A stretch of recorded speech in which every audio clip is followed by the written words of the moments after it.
Wednesday. We've returned for yet another session of Reclamation, in which we're going to get straight to because I don't have anything else to announce right now. So, recap. Sam? Question mark. All right, Okay. recap. So we did our final defense against the Red Blade Menace, and it was a doozy. It did not go well. Could have been worse. Um, just kind of go in descending order of less whatever, an order of least bad thing to most bad thing. We have no potions left. Roz drank the last one, which turned her into a barbarian for the rest of the battle. Um, we lost the Moonshadow Rogue, died in combat. We have no idea if that's permanent or not. Um, Thankfully, all of the NPCs survived, even Riot, but that was close. Hmm. Corona almost died. Lilith almost died. Titan had to drink the potion, the dragon potion, in order to fight the Ragecaster at all. And even then, Titan in adult white dragon form still got thoroughly whacked. He's still in dragon form, still fine there, but we're not going to have our doctor for a little while, which is a shame because Riot, Corona, and Lilith are all currently stable, unconscious, at 0 health. But we did defeat the Red Blades. Mm-hmm. We've won the day. And hopefully we get enough time for our dying party members to recover while Titan goes and dragons out for a little while. Does anybody have anything they'd like to add?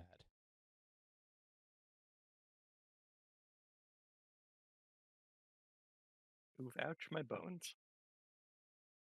Reasonable.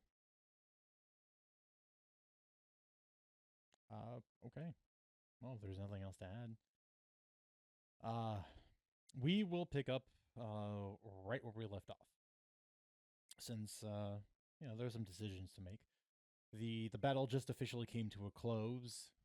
Titan, as the majestic white dragon that he now is, finally dealing the finishing blow and hammering the Ragecaster into the ground, tearing out a third of her body, thoroughly decimating any chances of a revival from some unforeseen circumstance. And he seems to be reveling in it, even though in the surroundings, allies, friends alike are perhaps out of harm's way, but still in dire straits. So, I just actually kind of want to just ask, where's Titan at? How's he doing? What is he up to? Titan, after beating the Ragecaster in this battle, I mean, as far as the party sees, he gives his roar of triumph, calls out who's next, and his wings spread, and he takes off into the air. And he begins flying around and in search of an enemy for him to continue fighting. Hmm? He is riding a very high bloodlust right now.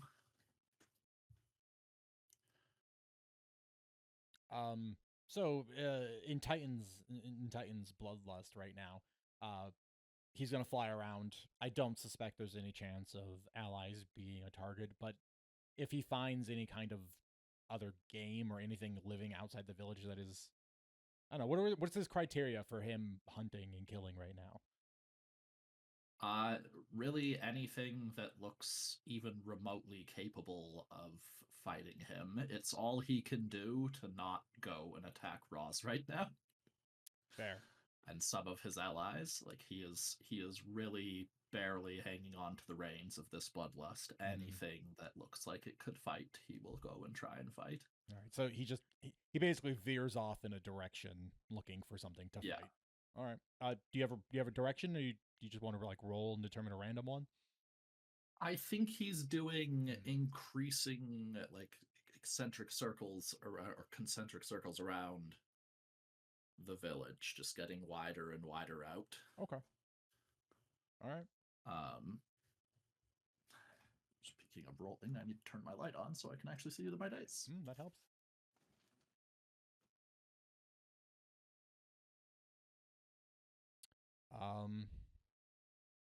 Because I enjoy these, let's tempt fate a little. Ben, just roll a percentile die for me. Let's see if Absolutely. you stumble into something that Dragon Titan would be interested in fighting. 39. Yeah. So for the duration of the potion, as you're out, basically doing a very aggressive patrol, unfortunately, you're not going to find anything during that time. That is too bad. Yeah. You just the party will hear just increasingly frustrated roars, anger, random blasts of breath weapon into the air, into the ground. Meanwhile, in the village, Roz and Lilith enacted this escape route and are down the backside of the village. Meanwhile, Corona is being carried along with Riot by the other members of White Cross Company. And Audie, you were sort of tailing behind everybody else. It becomes increasingly clear, based off of Titan's declaration and his inevitable flight elsewhere, that he's continuing to look for more enemies that are not within the village wall, since none are currently left alive. Just going to jump to Roz. What is Roz doing in this moment? Seeing that Titan is now flying around, she assumes that he is victorious. So rather than trying to get Lilith away from here in her very fragile state, she's going to try to climb back up so she can get Lilith to a bed and lie her down. Your channel divinity is still kicking, right? Mm-hmm. Yeah. So you could one hand scale back up that wall without the rope's help. Honestly. So yeah, you can eventually clamber back up, pull yourself into view. Audie is just running in that general direction. You see off to your side White Cross Company dragging two bodies. We win?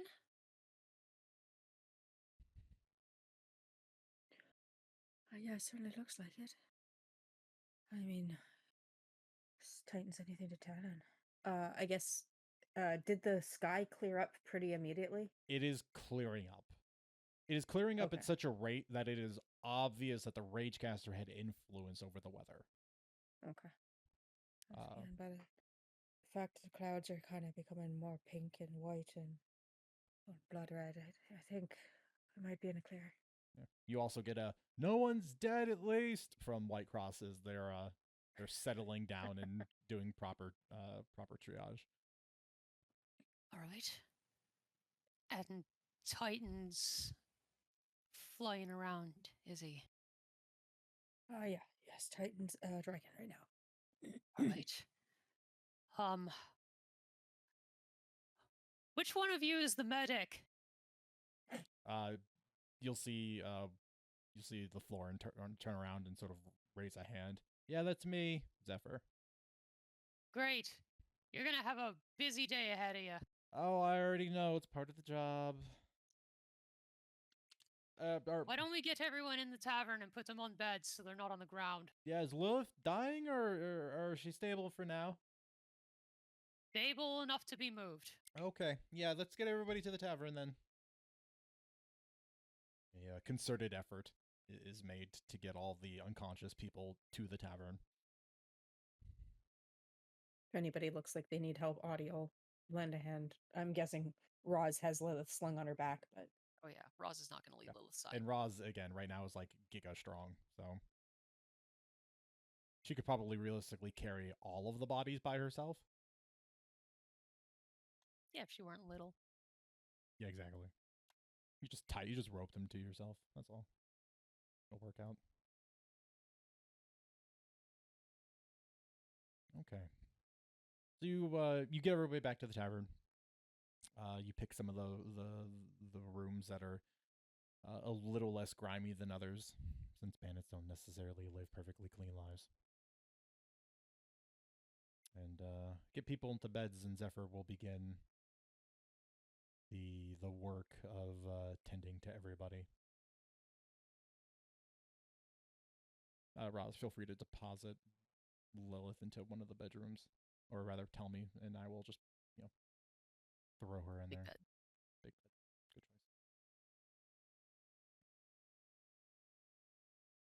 Yeah, and Zephyr is going to start going around doing things. Gloom is going to begin preparing a meal. Evening Glow just pulls up a stool and takes one of the tipped over bottles that Roz chucked off to the side before and just starts sucking out what's left.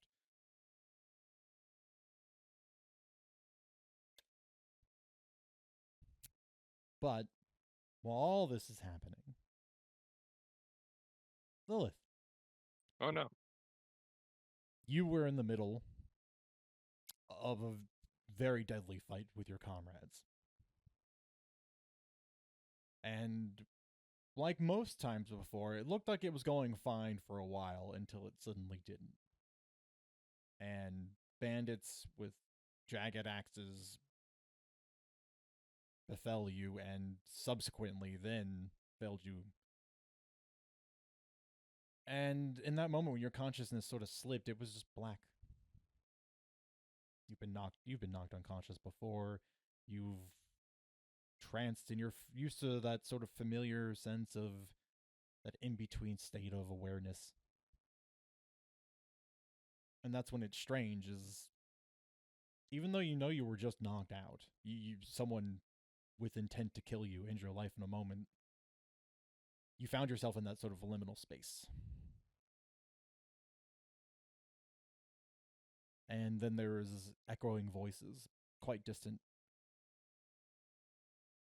But eventually you kept hearing the urgency. You began to recognize your name.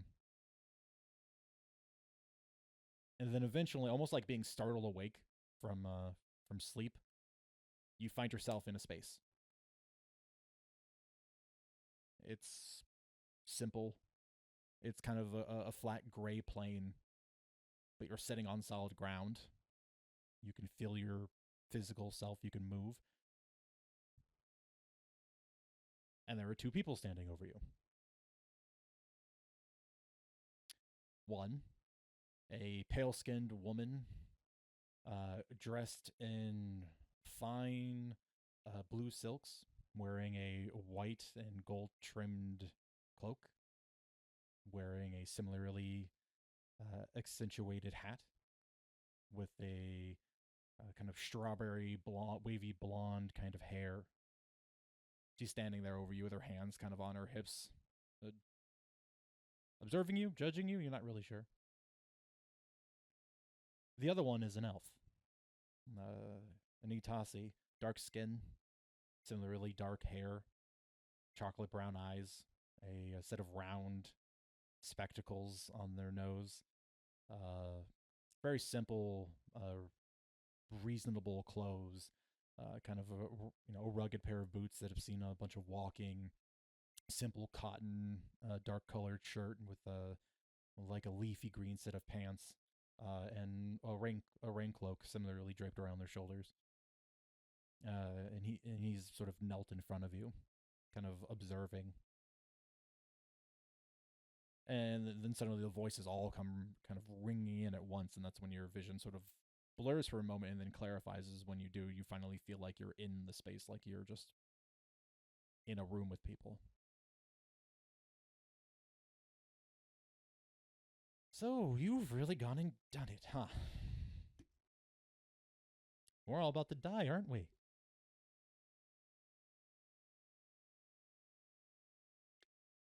Callista and Bellathor, I take it? Correct. Interesting phenomenon, huh? Are we in a room inside my head?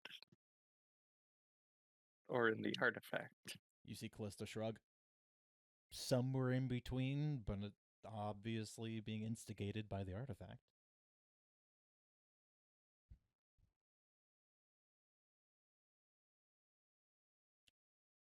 since you're on the borders between life and death, it seems as if when you're here with us.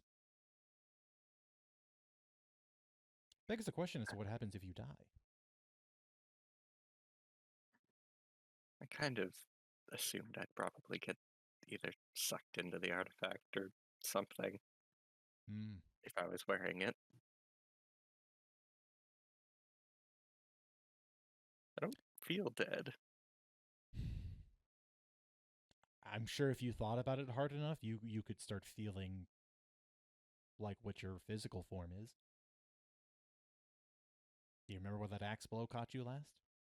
You want to focus on that a little? Feel more alive? No, I don't think I want to right now. No good. You shouldn't do that. Because then you'll go into shock, and then we can't have any nice conversations while we sit here in however long time of that we have together. You know, before that bandit swings that axe a second time.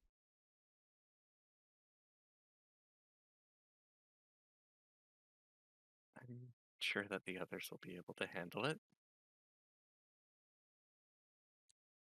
Well, things don't always go so neatly. I'm in here, aren't I? I also thought I would get out scot-free from the last time I encountered bandits.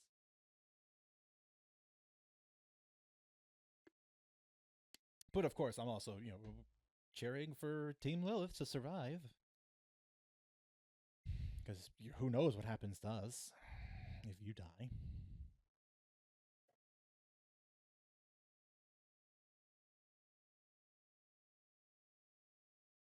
So, you're in here with us. You have a chance to have a conversation with us face to face. Do you have any questions for us now that you're here? Might as well make use of the time while you're, doing nothing. Waiting to see how, the coin flips. Well, I take it, Bellathor, that this place doesn't give you any more of your memories back. No, I'm afraid not. So, I don't feel like I knew that you were an elf before. I suppose it never came up in conversation. I didn't think to provide an answer to a question that wasn't asked. It's my fault for not asking more, I suppose. Wasn't relevant, I suppose. It could be. Elves are pretty good at keeping family histories. Mm. Gives me a place to start. Now, if only I would be able to tell you if I actually had any family. Clearly, I do somewhere, but I don't remember them. Well, I know what you look like now, which is more to go on. Narrows things down a bit. We know I was a recluse and an alchemist. I suppose you have enough to at least start asking questions.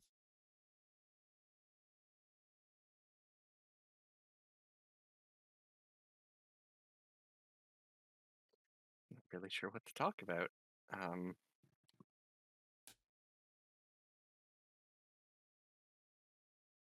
Sorry that I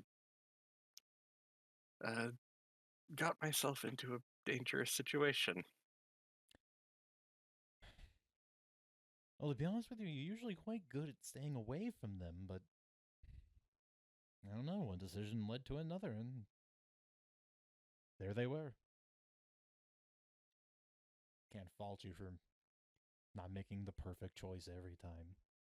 Yeah, again, I'll definitely be upset with you if you end up dying and something happens and we vanish. Of course, you won't know that I'm upset at you, but definitely know I'm saying it now. If you end up making a bad choice and you end up dying and we end up vanishing because of that, I'm definitely going to be mad at you, whatever space I end up afterwards.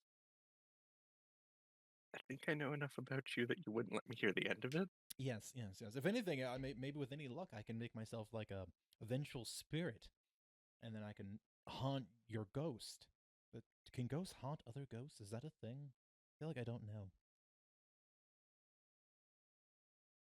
I feel like something like that would get a bearer's attention. Hmm. Well, then good. Then maybe somebody could come and help us then. We've been warned about what might happen if we get anybody's attention with this thing. Well, yes, but if I'm already on the other side of vanishing, I would rather some attention. You know, extremes to counteract extremes. True, I suppose if it's the choice between absolute oblivion and just being thrown where you were supposed to go, Mhm. hopefully. Which is to say, one of these days they're going to have to start actually opening up to somebody else that has maybe a potential of knowing what this is. Told a few people, the ones that I think might be able to help, other than the one that scares me. Mm. Yes, that's fair, and well, also reasonably so. You are still a small fry by comparison. You don't exactly have a ton of connections, so it's understandable you couldn't just go to a head archivist at Mythlight and ask them about a bunch of important questions about a relic that may or may not exist. I think you know me well enough to know that I would absolutely love to make a trip to Mythlight someday. Mm? But there is a war going on, unfortunately. Yes, well, hmm, there is. Hmm. Maybe you should look into necromancy. After seeing that Moonshadow fella, I was beginning to think a bit about that. You know, when Talon did his whole judgment thing and changed how rules of our reality work, necromancy changed with it, and it's a part of ourselves splinter off into whatever it is that we're reanimating. Correct. So the thing that's very interesting is imagine what a person with necromantic powers could do if they have multiple souls. Could they splinter off a part of another soul into the reanimated object and basically give them a body? I feel like that's something worth considering. It's an interesting thought, Mm. though I'm not exactly great with magic unless you're helping me. Well, yes, unfortunately, your body has very limited spellcasting potential. If maybe we use some of your lifespan, we could probably improve that a little bit. But yes, right now you are definitely lacking in that department. But nothing some good in magical engineering couldn't fix. Or, some more esoteric rituals that perhaps might be frowned upon by certain circles around the world. But we can worry about those things later. I'm sure there's somebody that would be able to help. Every field of study has some crazy person that's spent far too long researching it. Mm.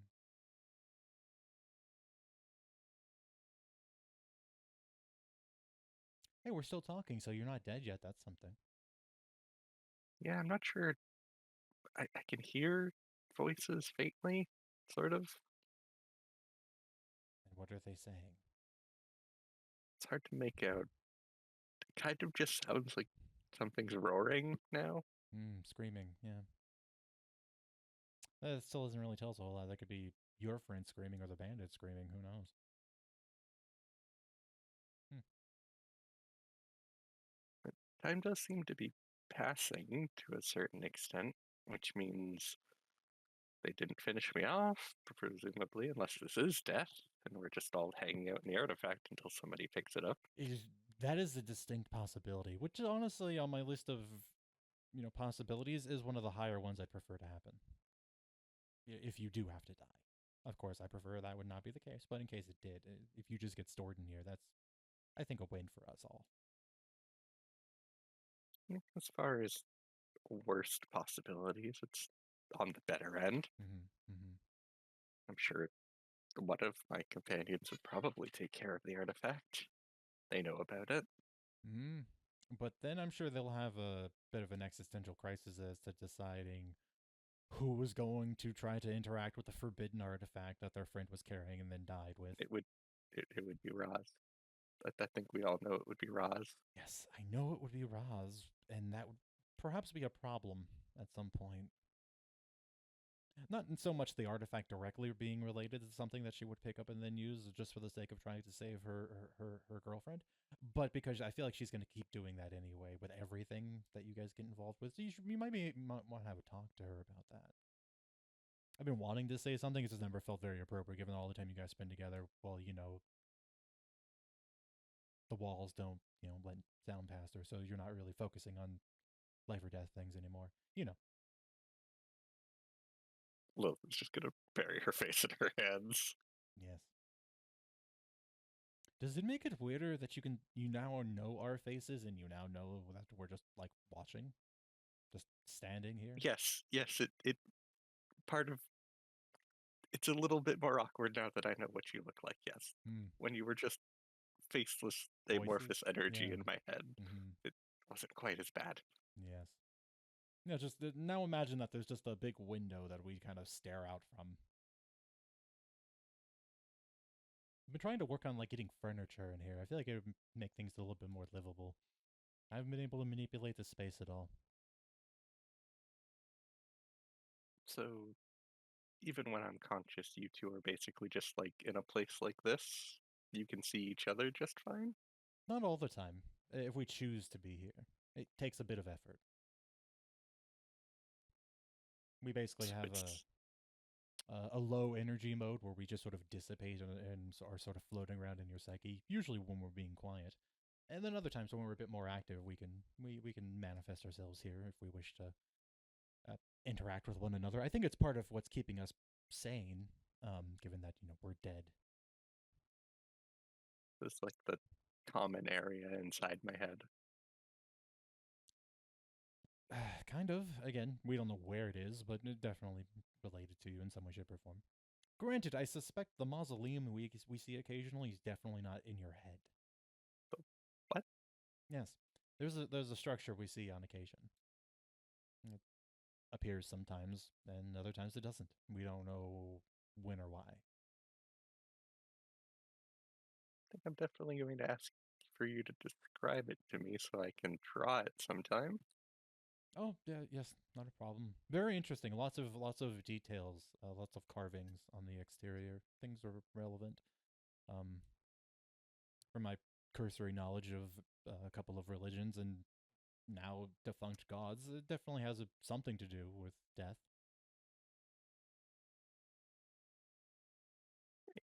Another lead, that's good. Hmm. Yes, we'll definitely talk to you about it more so you can jot it down.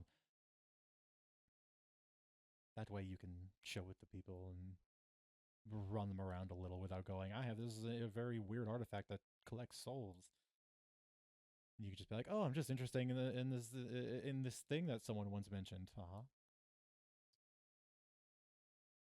Does make it a little bit more subtle. Hmm. I'm gonna focus a little bit and see if she can like conjure up a couch. Okay, charisma check. She's so good at these. Wolf is so charismatic. Oh yeah. 3. You sit there and you focus until your head hurts and nothing happens. Don't think I have much control over this space either. Well, I can't say I'm not surprised. We've been at it for a while, and I think between the three of us, we have a good representation of all the various mental strengths that various people would practice, and none of us have had any luck, so don't feel too bad. It's oh, would you look at that? You're fading a little. I think that means your Down consciousness at is getting herself. closer to the surface. Or it's fading away. I'm being an optimist Yeah, because we're still solid. good point. Mm-hmm. Right. Tending towards positive. Mm-hmm. I'm about to feel a lot of pain, aren't I? Yes, probably.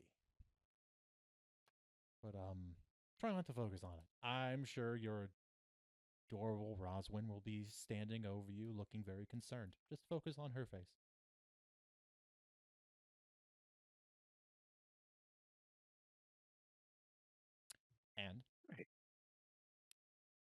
You've been in that space for an untold amount of time. While in the tavern, many people unconscious, stable, and now resting and healing. Zephyr has spent some time tending to each of them, disinfecting, bandaging wounds, creating braces where necessary. Zephyr, luckily, is a quite competent medic in lieu of Titan's absence. And somewhere close to an hour is when Lilith, you stir.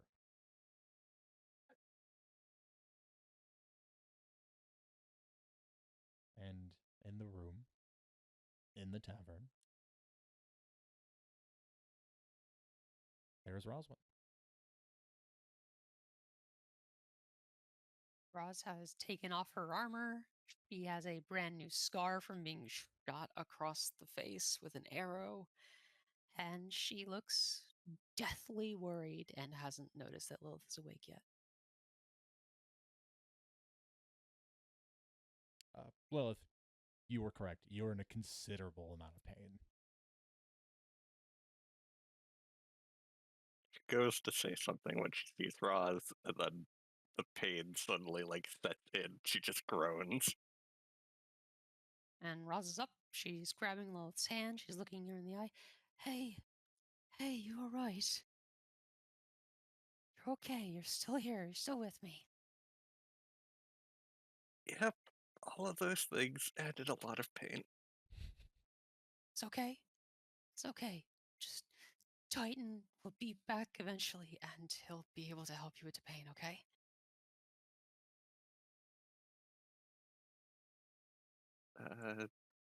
Okay, where did he go? He turned into a dragon to defeat the Ragecaster, and he's been flying overhead for a while now. Ah, okay. Used the potion, I assume. And if he didn't, I don't know if you'd still be here, so it's good that he did. Is everyone else okay? Corona doesn't look much better than you, and Riot's in the same boat, but everyone's alive. That's good.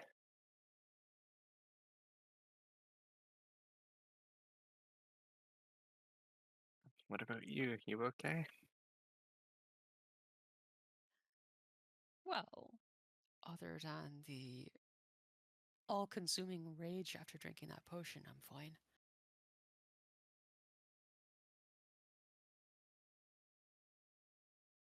That's good. Mm-hmm. Thanks for that, by the way. I probably would have actually died without it, so Can't have you go and die on me, can we? well, you're not allowed to die on me either. Well, I knew you had my back. Oh yeah, of course I do. The guy who hit you with an axe, I brained him against a pillar. I was a little too mad and stupid to use a weapon.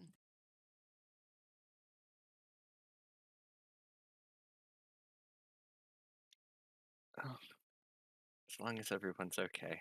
And I guess Titan's enjoying being able to fly around or something. Oh, he's so mad he can't find anything to fight. But you don't worry about that right now, okay? You just close your eyes and rest. I'll be right here the whole time, okay? There's food being made, and I'll bring it to you when it's ready. Callista and Velothar say hi, by the way. All right, well, hi to both of you as well. Very glad to still be alive. We were a little worried there that we died for a bit. Well, they did die already. Well, died. Death for ghosts. No, we weren't going to let that happen. Not even if I had to throw myself into a lightning bolt to save you. Well, I don't know how that would help, but thank you. I don't either, but I would have tried.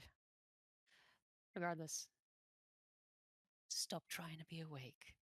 You're in a lot of pain, and there's no painkillers unless you want to get drunk. And I'm pretty sure that I would actually be punched in the face by the doctor if I gave you alcohol with as much blood as you've lost. You hear from the other room, no alcohol for patients. Thank you. Already knew. Aren't you supposed to be telling somebody who's been severely wounded to try and stay awake when they haven't received full medical treatment? Do you have a concussion? I don't know. Pretty sure you weren't hit in the head. I don't think so, but I was struck by lightning several times. Can that give you a concussion? Lilith, what you need is rest. I have to talk to that dragon about the lightning rod he put in my bow. I think it's working wrong, or too well. Bite Paris, if I crawl into the bed with you and hold you, will you try to rest? Go help the others. I'll be fine. You don't need to lay here. I'm not leaving. They have a medic and each other. And it sounds like there's a lot of injured people and they could use an extra pair of hands.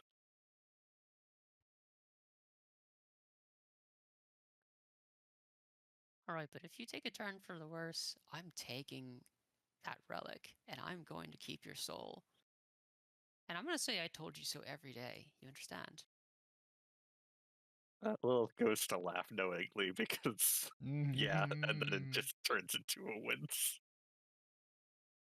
Oh, it hurts to laugh. You were hit in the chest with an axe. Of course it hurts to laugh. Oh, my back is killing me too. You were hit twice with an axe.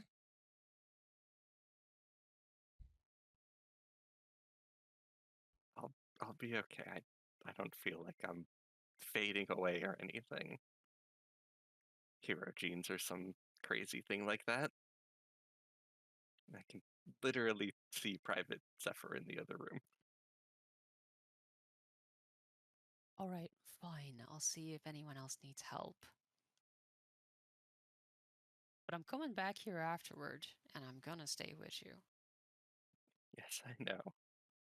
Mm-hmm. But you can be a sweetheart later after we're done making sure everyone's okay. All right. I'll be back. Rest up. And before she leaves, she'll give Lilith a kiss on the forehead, then go.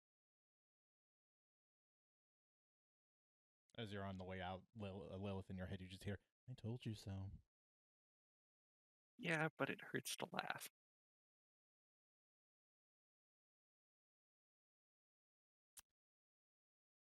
Adi, what's Adi been up to in this time that's been going on?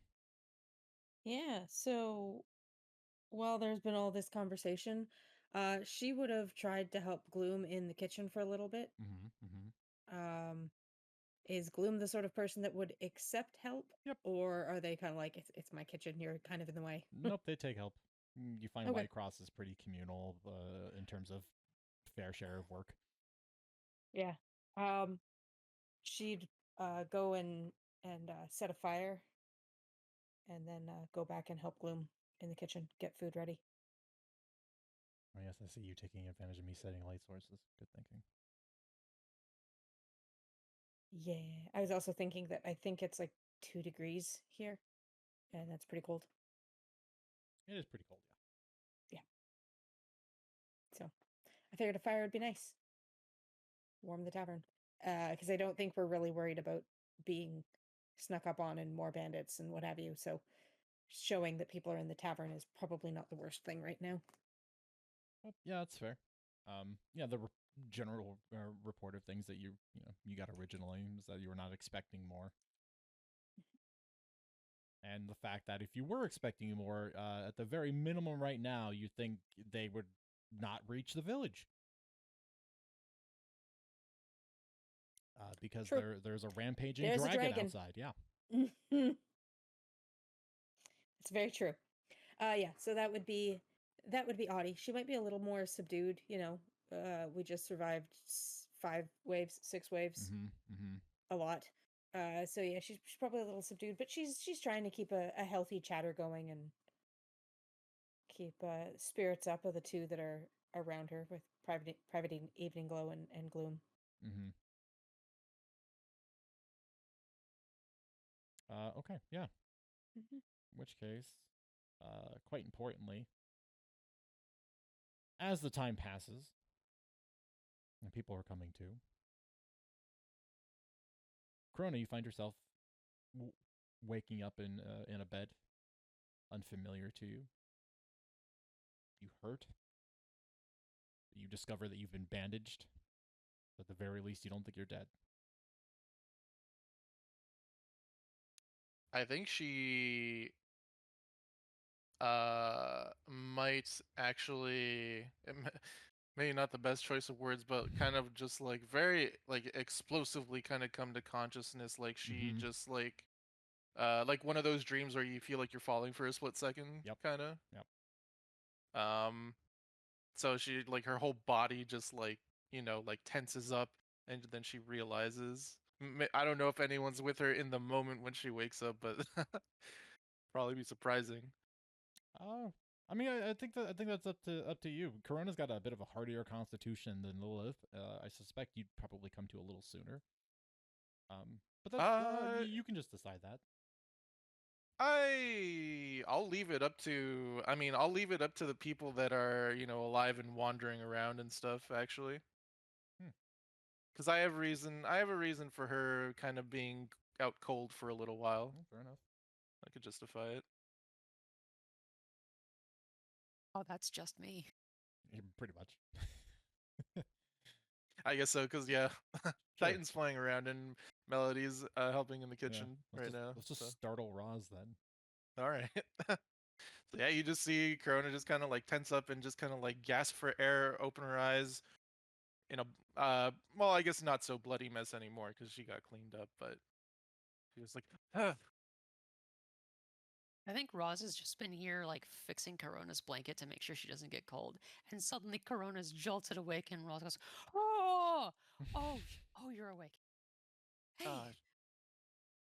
Oh, my bad, Roz. don't apologize. I'm glad to see you're all right." Yeah, I was having a dream, a bad dream. Probably why.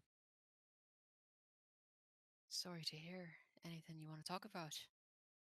Nah, it's. I'll get over it. How long have I been out though? Bit over an hour. Damn. How's everyone else doing? Alive. Lilith is about as bad off as you, and Riot might be even worse. I haven't had a chance to check on her yet. But Zephyr is going around and making sure everyone's all right. Titan's probably on his way back. I hope. What happened to him? He's a dragon. He drank that potion? If he didn't, we wouldn't have won that fight. But you're in the tavern in Mist Meadow, safe and sound, because Titan drank it, and we won. Oh, don't get me wrong, I'm not complaining. Just kind of wish I could have seen it. Though I think I hear him. Mm-hmm. He's very mad.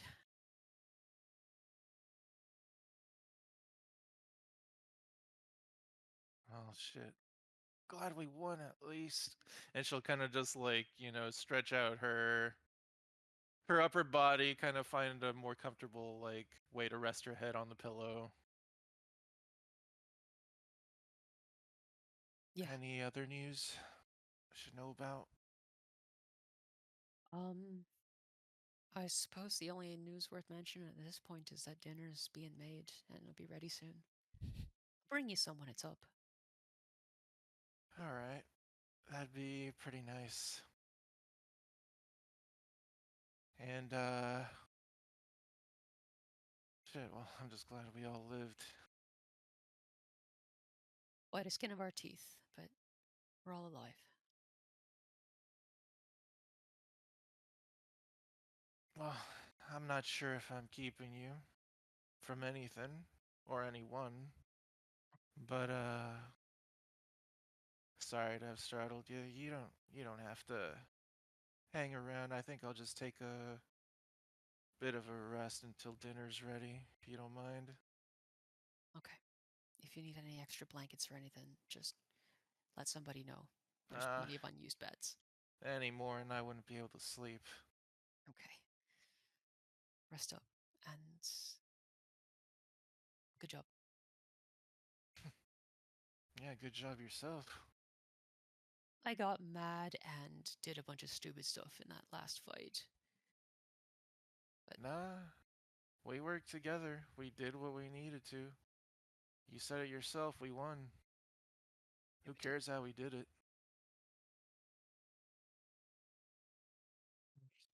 Get your rest. I'll go check on Riot and then sit in with Lilith, even though she doesn't want me to. Get her mad. Ooh, what's she gonna do? I don't know, but it's always the quiet ones you gotta watch out for. She's taken 2 axe blows. I think I can handle her right now. It's about an even Hmm. fight. Fair enough. Alright, go on. Get. Roz will give Corona a pat on the shoulder and leave to go check on Riot. Okay. You cross the hall, go down to the end, go to the room opposite Lilith. Kind of similar state that the others are in that when you walk in, it's similarly, just for a brief moment, alarming because it was previously raining blood. The amount of red streaks and smears that are strewn across the floors and caked onto bedding is a lot. But you walk in on Zephyr, just doing a last couple of handful of checks on Riot, who's in the bed. You can see that her armor's been stripped off and kind of set off to the side with her pack and her gear. And she is just bandaged pretty much, like from the neck all the way down. She took quite a beating.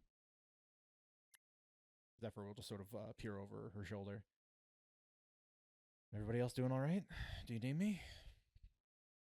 No, I just came to see how she was. She's alive, and not likely to die anytime soon. All right. That's good news. Hmm? All of our patients live. That is the best case outcome. No fatalities, no casualties. That's a win. And she thought I was waving the death flag on her. You're too tough to die, Riot. It's her signature. It's not a mission until she gets beaten into the ground a couple of times. Well, she did. Hmm. Well, when we get back, I'll just have to owe her that drink. Well advised. She always follows up on those things. And if not, she holds a grudge. Well, I owe 2 people drinks who are going to hold a grudge if I don't get it, so. That's a weird habit to have made. Hey, you promise certain kinds of people drinks, it's an excuse to talk to them. Hmm. Well, the only thing I can hope for is that the other task forces are doing better than we are. What do you mean? We won an incredible victory here. Yeah, we did. Doesn't make it any less terrifying that it happened. There was a brief moment where Evening Glow was not going to be coming back with us. We got lucky. That's true. We all did. And I'm not ignoring that fact. But what a story to tell. Well, yes. Just, I guess it's important to maybe remind you. You don't need it, but I guess it's worth saying out loud. You were once a normal person at some point in your life. I know most of you and your friends can go to sleep tonight and wake up tomorrow recovered from most of these wounds that would cripple someone for the rest of their lives. Not all of us are so lucky. So it's terrifying for us. I know. There was a time where I would have given anything to not be ordinary. You're no less brave or valuable for going out there and not being heroic gened like us. If anything, you're braver. Well, it's just because we understand that if we don't do anything when a war starts, not enough people will. Somebody's got to be the first person to stand up. I'm glad you're here.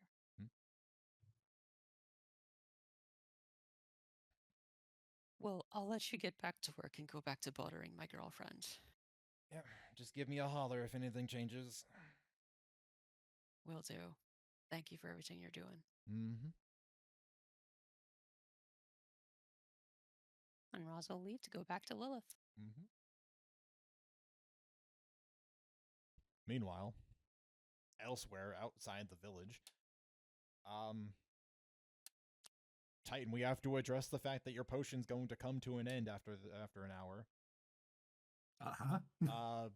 Does Titan's dragon brain have enough logic in it to realize that, or like is he smart enough to at least get closer to the village, or is he like 5 miles away and he's just going to suddenly transform back? Well, why don't we leave that up to a check? Oh, sure, that's a great idea. This is how comedy is made. Let's do what's a good check for this? Survival? Yeah, let's do a survival check. It's kind of like a little bit of awareness of surroundings, the realization that you are a certain distance away from where you were, that is safety. Yeah. So that's what you got. Oh, actually really good. 18 plus that is good. 6. That is quite good. Yeah, dragon proficiency. Right. Dragon brain wise.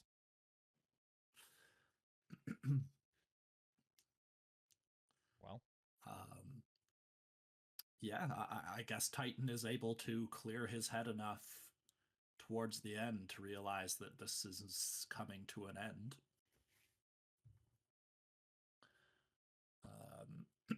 At which case, I don't think he would make it back to the village in time. Mm-hmm. I do think he's gotten quite far out in his rage and wrath.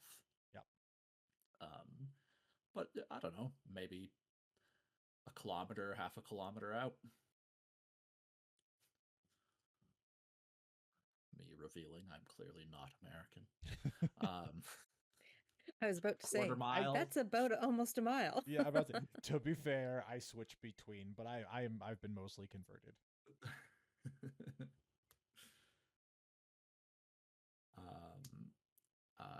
I think just if you'll allow the flavor of it, as his wrath was growing, I like to imagine that there were blue streaks starting to form between his scales coming out from where his chest is, and they just kept growing across his body as he was losing control.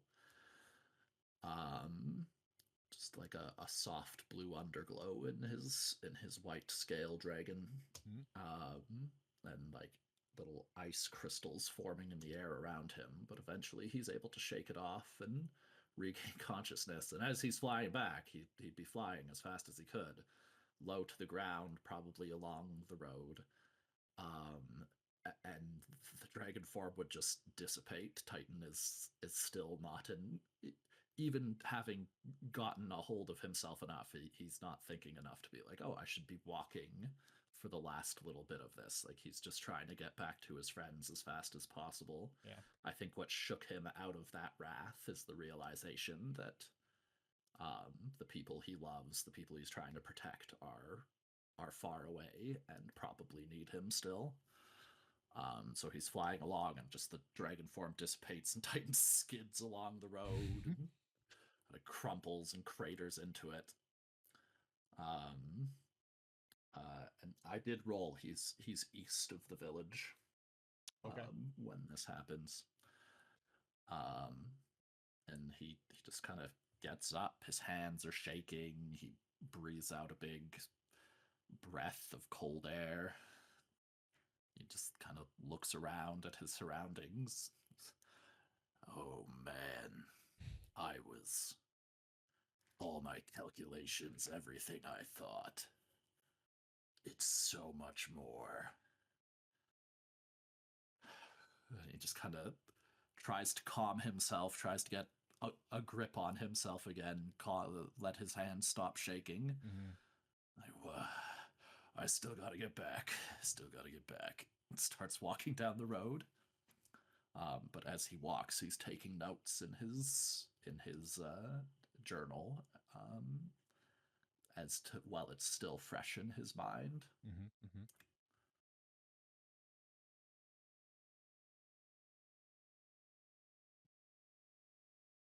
Okay. Does anybody have anything in particular they want to do before everybody reconvenes? Mm-mm. Nope, I'm good. Nope. All good. Okay. In which case, eventually Titan will make it back to the village with no troubles. That's good. And it becomes increasingly clear when you start getting nearby because everything is stained red. The grasses surrounding the village also suffered quite a bit from that blood storm that fell. And it is noticeable how it's tinged the surroundings.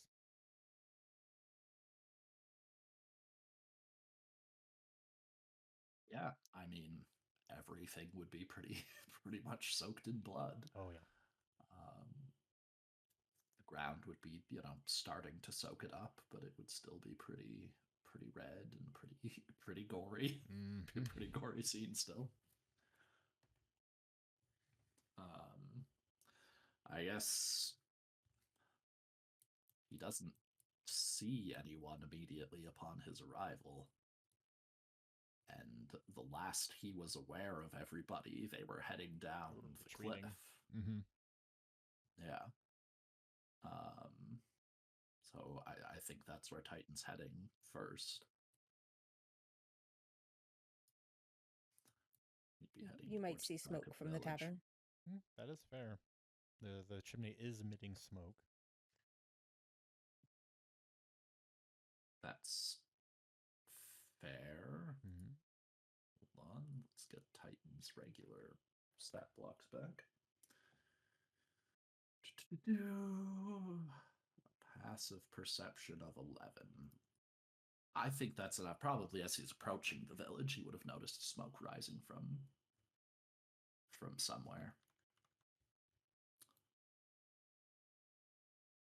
Unless you feel otherwise, CJ. No, that's perfectly fine. Then I guess maybe he does notice that the tavern has a smoking chimney. So he'll go in and check. And there we go. So I use the arrows mostly to move. It's like sort of weird to get indoors because they're all they're like in the middle slightly of a off spot. grid. Yeah. Anyways. Yeah, slightly off grid. And you're like, oh, gotta get the angle here. Anyway. Titan gets in and looks around. He'll see Adi and is that Evening Glow? Evening Glow there. Did you guys retreat? Where is everybody? Is everybody alive? Everybody okay? Welcome back, Titan. Yeah, Lilith, Corona, and Riot. They're all lying down. Roz and Zephyr are looking in at them. No one's dead, if that's what you're asking. Good. That's good. I'm sorry I lost myself a little bit there, or that's not entirely accurate. I became too much myself for a little bit there. It's completely understandable. Yeah. What's it like? Classic day, turning into a dragon, yeah.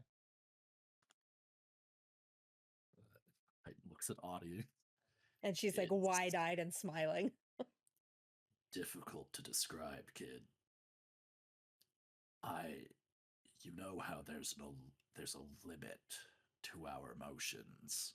You can only get so angry. You can only get so happy. You can only stay in an emotional state for so long. It's like there's no limit for a dragon. Whatever you're feeling can just keep growing and growing and growing. It doesn't stop, it doesn't end. You have to will yourself to change emotion. You have to grab the reins and wrestle it away. The power you feel, the strength, the energy in your chest.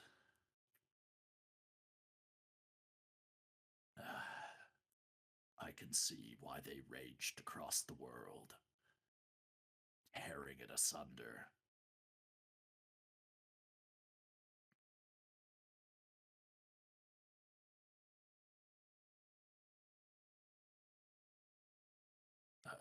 Sorry, but I know that's a lot to take in. Yeah, she's just elbows propped on a table, kind of like listening to every word. Maybe I'll save a little bit more of this story time for after I've checked on everybody. See how I can help. Absolutely, they're down to hall. We're in Bloom's in the back. We're just finishing up dinner, so we should have something to eat soon. Good. I'm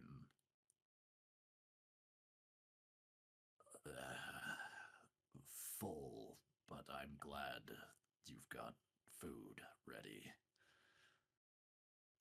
And Audie pauses a little and blinks and goes, "Oh, she actually ate her then. I'm gonna stay with you." Oh, that's really fascinating too. Height nods. I'm trying not to think about it too much.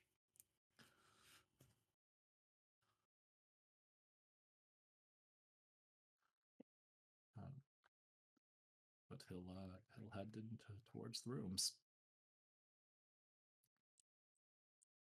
Yeah, who do you want to start with? Nope, I just picked at random to go first room on the left, Corona. He's there. She awake? Let me roll for that actually. Sure. What would that be, like Constitution, I guess would make sense? Yeah, I think Constitution's a perfectly fine choice. Okay. I have no idea what my DC is here. I'm just gonna roll a die, see what happens. I guess she would be asleep, but it looks like she's stirring. Um, might be dreaming, and again, might be kind of like having a nightmare or something with the way that she's moving and like, the expression on her face. Okay. Titan will go over. Sleep is important. He's not going to actively try to wake you, but he is going to check your vitals and check the wound dressings and make sure everything's okay. Check Okay. your temperature, stuff like that. Like if you're in a shallow sleep, it probably could disturb you out of it. But Yeah, I think that's what's gonna happen. I think kind of like what happened with Roz is gonna happen again, where she just jolts awake, and maybe surprises Titan. I'm not sure, but when she does kind of burst awake, she just kind of looks to you over her bedside, and she's just like, "Ah, not again." Wait, Titan, you're here? how's it going, Corona? Not too bad. Wish I could have seen what you did.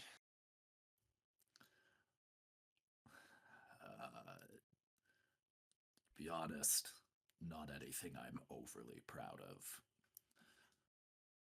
No? I mean, fighting the Blood Rager was incredible. She was something else. Um, Everything after that was a bit embarrassing, though. Well, I ain't gonna push you to explain if you don't wanna. But I mean, you're probably gonna be hearing this a lot if you haven't already, but thanks for saving us. Doing what you needed to. I don't Of think we'd be course, here. that was always my priority. I know we did this in order to get an army for Greenwood, but Greenwood is a people now. It's not a place. Keeping you guys alive is all that mattered. I was ready to keep that Blood Witch occupied, even if it killed me, so that you guys could get out. Sounds just like you all over. Hey, maybe right now is not the best time, but maybe once, I don't know, I've had some food in me and I can at least sit up. I've been meaning to ask you a couple things. Less to do with your, medical knowledge, though that's part of it. More to do with your, I know you kind of tinker on the side with things. Got an idea during I that suppose you fight. could call it that, yes. I got an idea during that fight, and I figured you'd be the person to ask about something. But, I don't know if you got places to be right now. I'm assuming you maybe just showed up. Yeah, I just got back. Had a little talk with Audie. She was curious about my dragon form as well. I bet. I figure once I make sure everyone's okay, we can have a little story time if people are interested. But Then let's do that. priorities, he nods. And I'm always available whenever you do want to talk about this idea of yours. Alright. Then I know you got everyone else's health on your mind right now. I'm not going to keep you from that. But thanks for checking in, Doug. Thanks again. Don't know how I can repay you. Uh,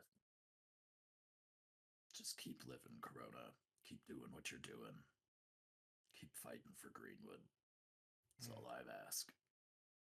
Well, easy ask. Will do. Nods. Just as just a quick thing, Yep. Titan did a 17 medicine check. Anything Corona is in need of in terms of getting her in the best position to heal?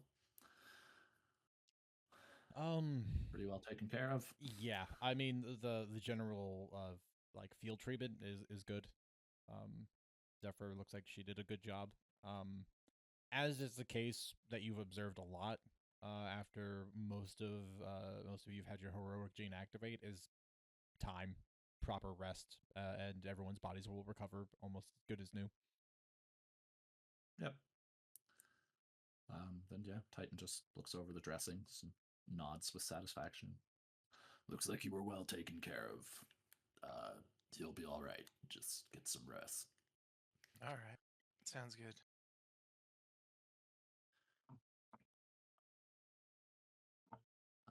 He'll leave Corona be. Anyone in this room? Nope. Just below me. Okay. Yeah, you can kind of just like walk the hall, peek Yeah. peek doors. Boop, boop. These two doors seem to be locked. Weird. Anyone in them? No. No. No. doing left then right. So he's up here. He'll see Roz and Lilith. Hey, Hey, I'm not interrupting, am I? me desperately trying to get her to rest. That's about it. Okay, well, since you're here, I probably shouldn't go to sleep, right? Why wouldn't you want to go to sleep? I Is don't there know. something happening in your dreams? I don't know. I haven't actually gone to sleep in a while. No, I just that you're supposed to tell people to stay awake and stay conscious and alert as much as they can so they don't slip away to death. Well, that is a commonly held belief from leftover from an era when we didn't know quite so much about medicine and the body. Sleep is when your body heals. Sleep is how you take care of yourself. Sleep is the best thing when you're injured. So I do think Roz is correct. I think you should get some rest. And your body will start trying to take care of itself. When you're awake, your body is focused on doing other things. When you're asleep, it focuses on healing. All right. Can't believe I missed you turning into a dragon. Well, as I said to Corona, the first bit was pretty fun, but I'm a little embarrassed about my actions after. I've been away far too long.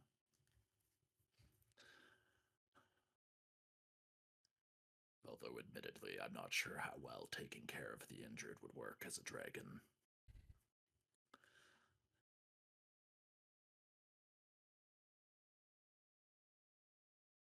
I don't think you could use any of your medical tools. They'd be a little small for me. Oh, glad to have you back. Means, without a doubt, everyone's okay.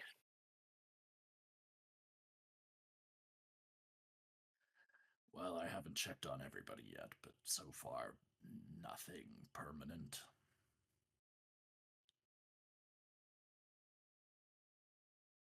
Most of White Cross Company is up and walking around, which is usually a good sign they're not suffering anything too damaging.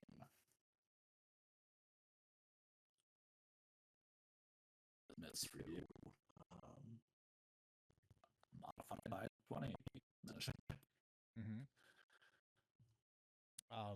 Everything okay with Lilith's medical care? So I mean, Lilith took 2 heavy axe blows to her abdomen, one in the front and one in the back. She's conscious, which, if this were a normal person, is a miracle. Because this trauma would normally flatten anybody else, if not have just outright killed them. So, all things considered, again, the treatment is solid. You don't think Lilith, despite being a hero, should not really move a whole lot for the duration up until she's had the chance to rest and the genes can kick in and do their thing. Otherwise, she's got, 2 gaping axe wounds that are being held together by field kit, stuff. So she's fine. She just needs to probably go nowhere for a while, a day at least. Okay. Then, yeah, Titan will look at it. Well, I'm not going to sugarcoat it, kid. You could still die. Those wounds are bad. Under normal circumstances, you probably would be dead. Just based on a quick look and without poking around too much, those 2 wounds nearly meet in the middle of you.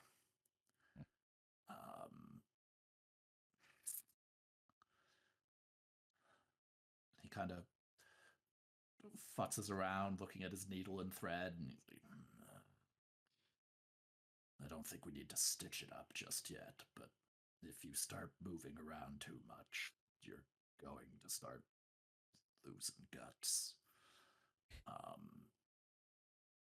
Stay still, stay calm, and very seriously get rest. From what I've seen of our new abilities, that's going to be the best answer for you. All right, I'll rest up while we have the time. It nods. Good, good. Looks at you and Ross. Nothing vigorous tonight. Yeah. Nice, easy night. I'm gonna throw a pillow at Titan. I just see Lilith try and pick up the pillow and then kind of wince and be like, Oh, darling, don't do that. I got it. Take the pillow, full whack Titan across the face. It explodes in a bunch of feathers.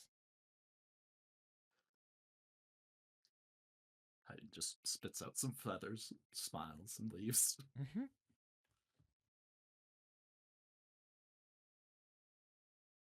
And then he'll go check on Riot. Unless Zephyr needs any attention. Zephyr's Zephyr just down. seems to be the one taking care of everybody. Yeah. Zephyr's just down the hall waiting for you to finish with him. Yeah.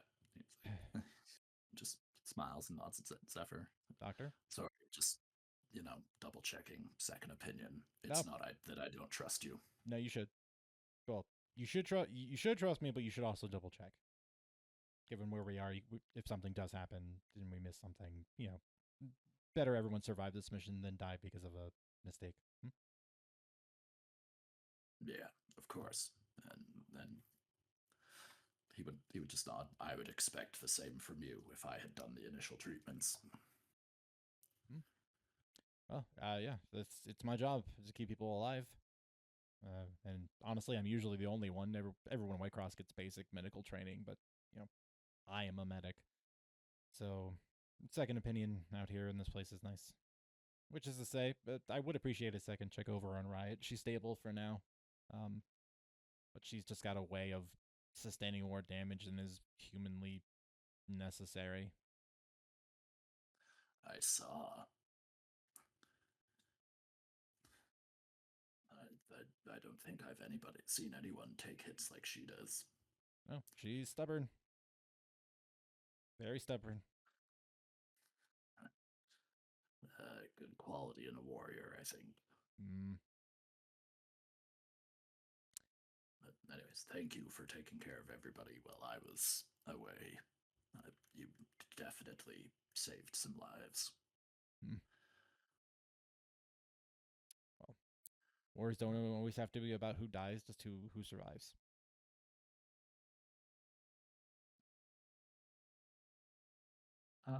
Titan actually kind of seems to take that in pretty seriously and nods slowly. That is good insight. Let me have a look. Yeah, please. And he'll come and see Sergeant Riot. Mm-hmm. She awake, asleep? She is asleep. She's snoring pretty loudly, actually. And Zephyr will help you with this check, pointing things out, talking about what she's seen. Roll with advantage. Mm-hmm.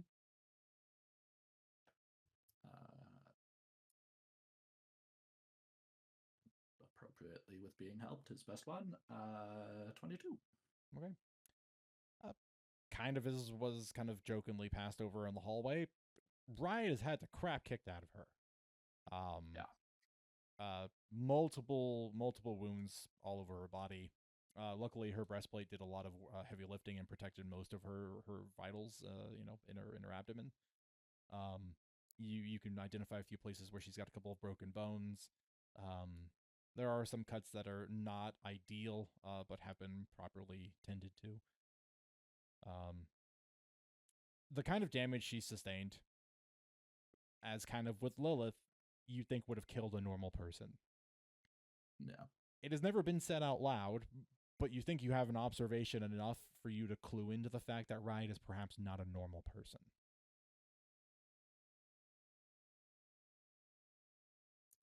And yeah, but I mean, he's got a fellow medic in here. He's saying all this stuff as he's finding it. Mm-hmm. And then he'll just look at Zephyr. See, Riot's more like us, isn't she? Mm-hmm. She's awakened. Correct. Nods. Has been since I've known her, at least. Well, it certainly saved her life today. It is not the first time.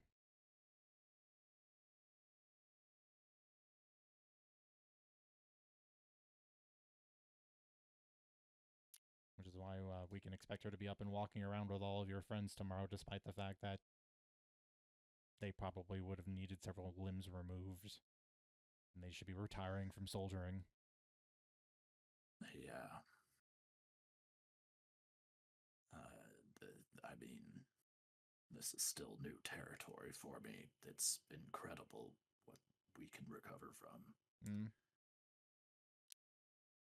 Yeah, I don't really have a ton of experience in this area, just what I've learned from the sergeant here. I don't, like I said, I've not been around your people long enough to have opinions formed. But Riot's ability to recover from pretty much fatal injuries overnight is astonishing. Titan nods. Yeah, it's the same with my people. Just astounding what they can recover from or survive. I'm sure you noticed while you were dressing the wounds. Lilith was very nearly cut in half. Yes, I did. I noticed that very keenly.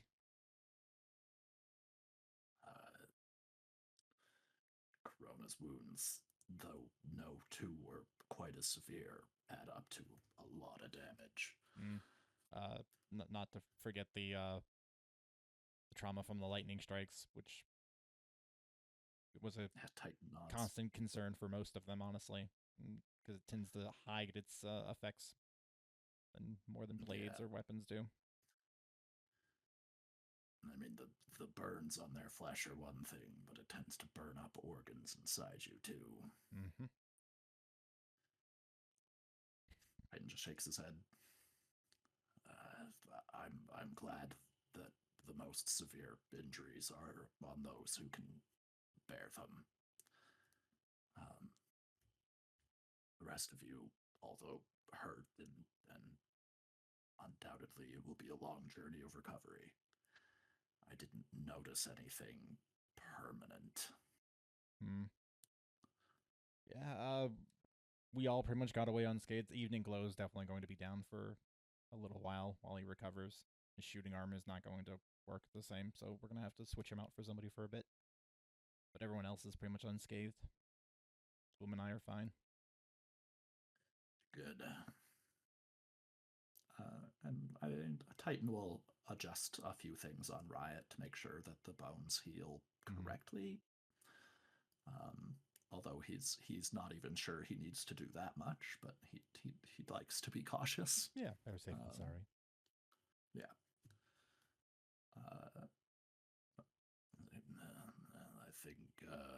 I think she'll be all right. I think with rest she'll recover again, which is good.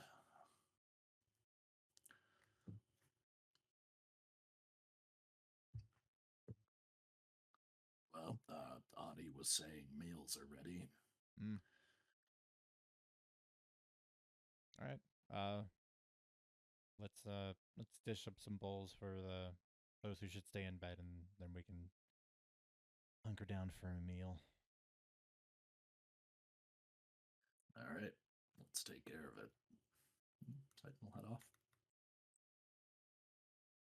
Zephyr will pop into the room opposite and just look at you, Roz. Food's ready. You want to come get a bowl for your partner?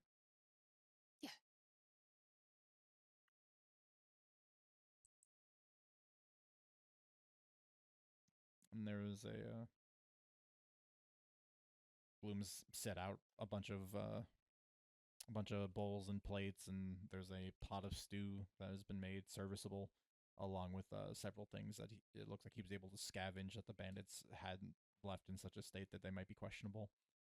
There's some dried cheeses, sliced bread, jams, and preserves.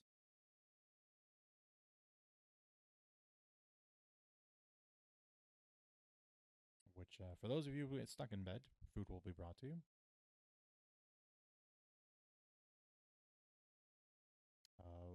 Once everything has been sort of given out to the group, Gloom is going to kind of quickly just like eat a couple of slices of bread slathered in butter and jam, and is just going to go to the exit to the tavern and just sort of stop at the door for him.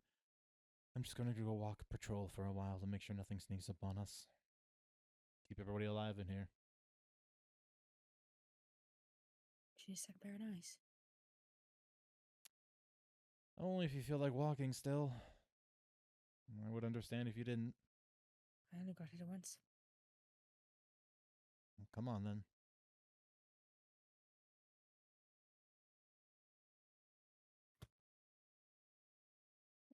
Alrighty, I'll join on the patrol. Mm-hmm.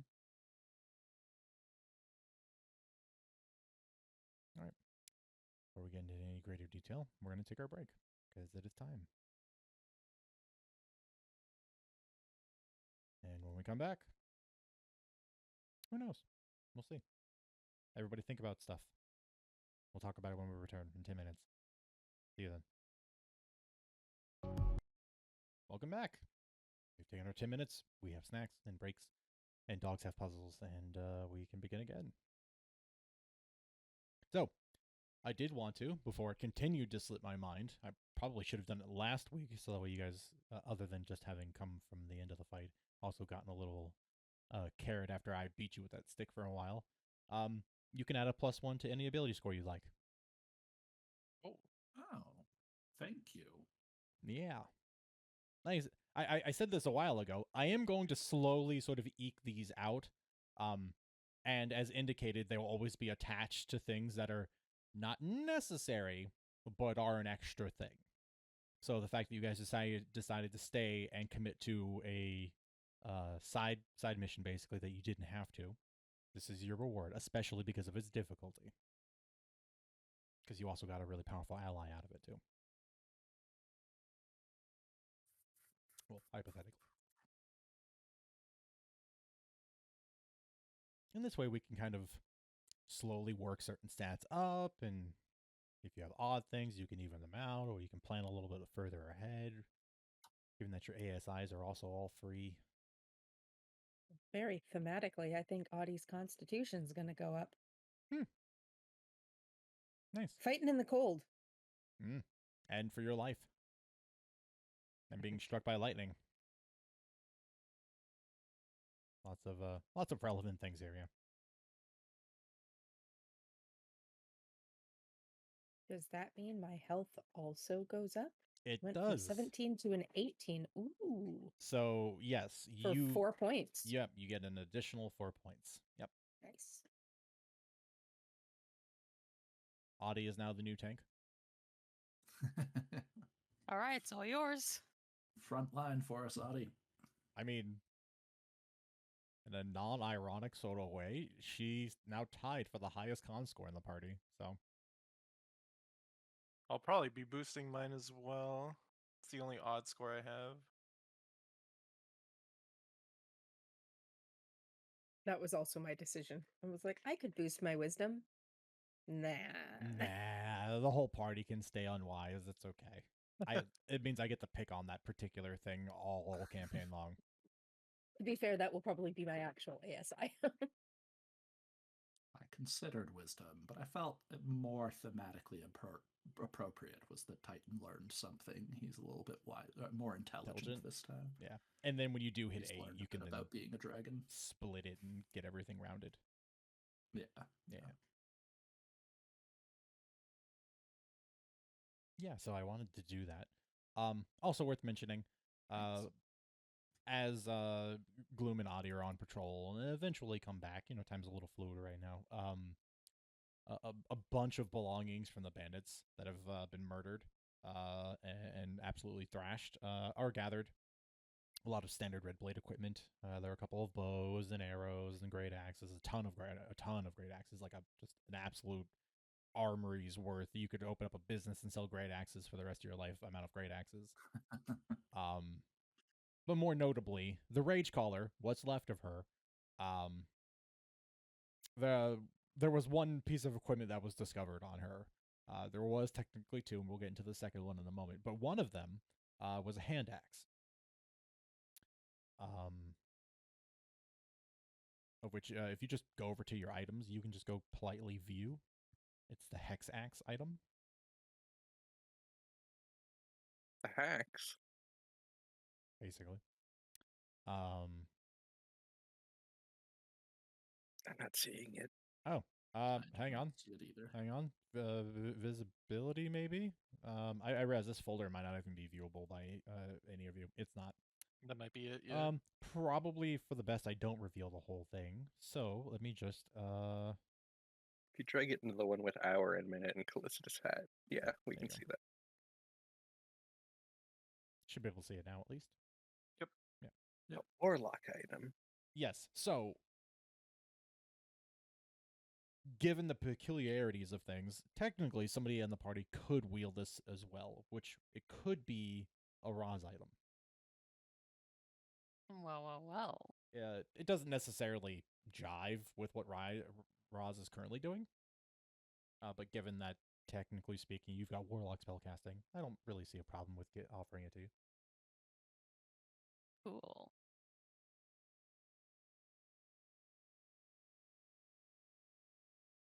If nothing else, it is still a magic weapon.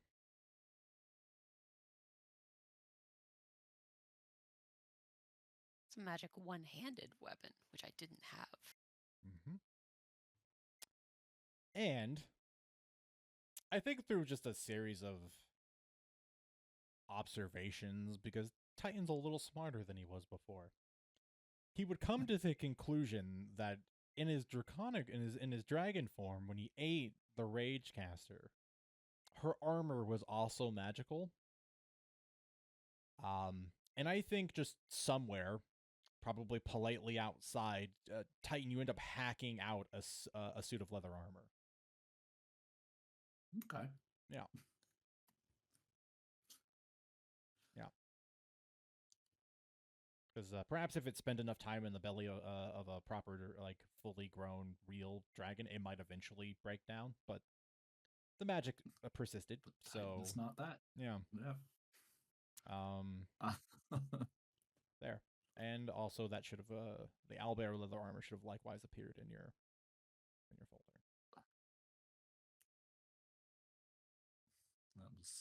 That was a hell of a thing to pass. Yeah, it was rough. It took a little magic to get it out too. Yeah. Titan's glad he heals quick. Mm-hmm. Titan just comes back inside. Look what I found. Throat. Yeah.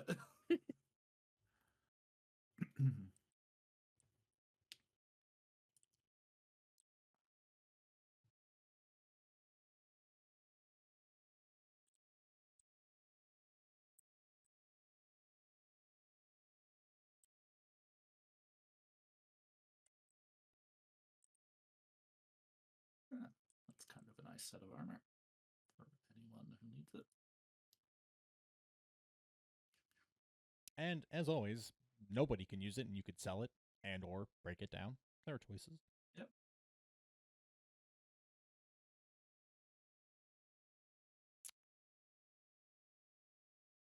Yes. So during this somewhat fluid time between eating and people patrolling and people resting, eventually a call out will be made by Gloom that they've identified somebody approaching from the southern road.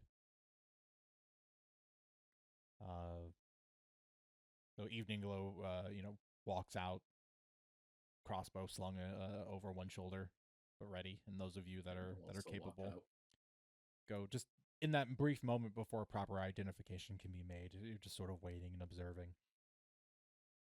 The wagon is still a perfect barricade, especially for the crossbow shooters, a White Cross company to sort of just set up behind until they can get a good view on it, especially since their scout that would normally be responsible for this sort of thing is not present.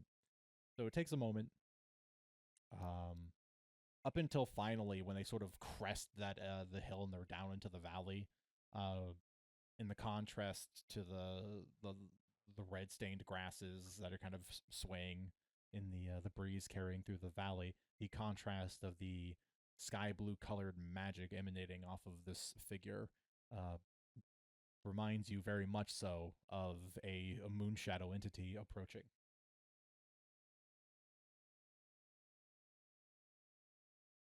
And eventually,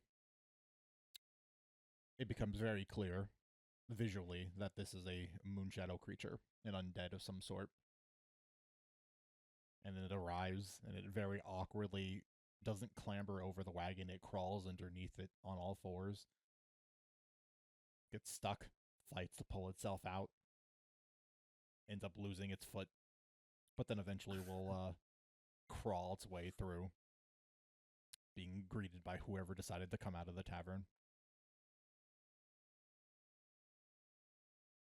I'm glad to see you have all survived. I'm glad to see you have too. Mm. What is one less body? There are many more of me like this.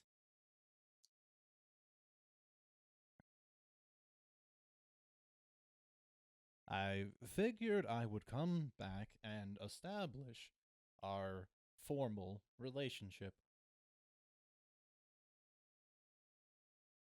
Which one of you should I speak to?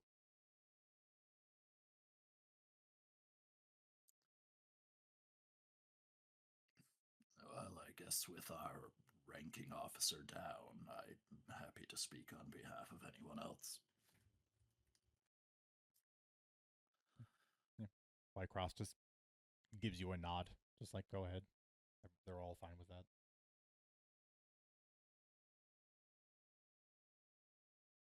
Well, you've successfully eliminated the Red Blades that have encroached on Mist Meadow. And as previously agreed upon, I will offer my resources in blocking any aggressive bandit movement from the Badlands into the east.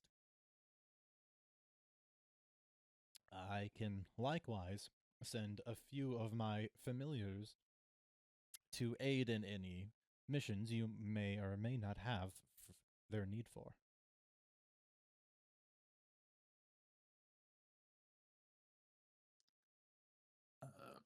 Sounds good to me.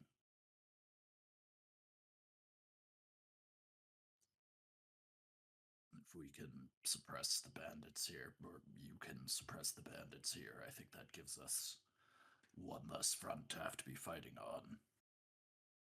And the aid of your familiars would be appreciated.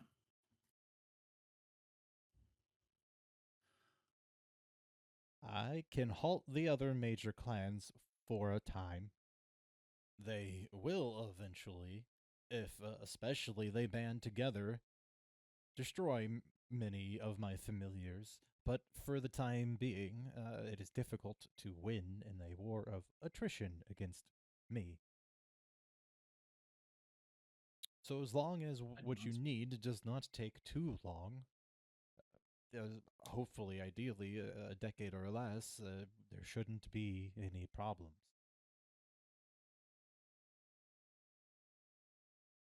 Good. I don't know how long we'll be fighting this war, but 10 years is a long time. Mm. We should be able to at least get ourselves established enough to aid you, should that be required. Mm. And if you're fighting with all your familiars here, and we have some of your familiars with us, then you can keep us abreast of the situation.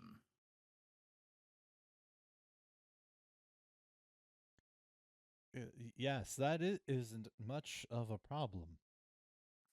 I can only send a limited amount to aid in your endeavors, given distance does eventually become a problem.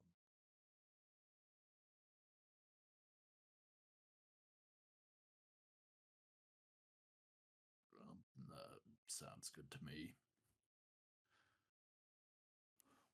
Do you- Welcome to the Resistance Army. I've never been a part of a group before. It's always just been me and my familiars, and as you can imagine, it gets quite lonely.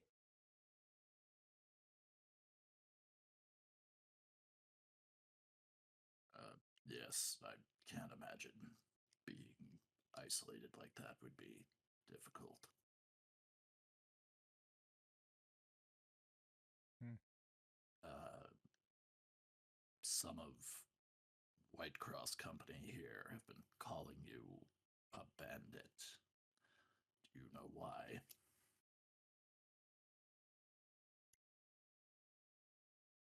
I've raided a handful of villages in my time. I've killed many, and many of the familiars that I currently occupy are likewise bandits. It would be easy to understand why those would assume that's what I am. I also live among the groups of bandits in the Badlands and am often at conflict with them. I would appear to be nothing more than another clan.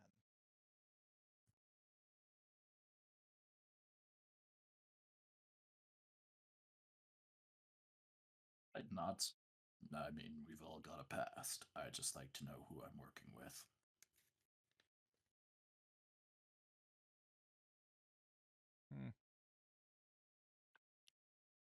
That is the one thing that I will have to keep secret.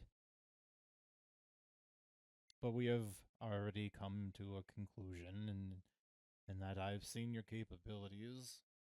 You have followed through on the promise you have made, and therefore I will follow through on mine.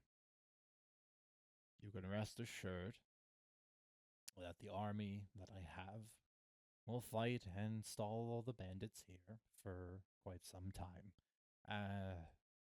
And those familiars I send to you and your people will offer help with no ask in return of anything else. They come with the advantages of being undead. They need not food, water, sleep, or even company.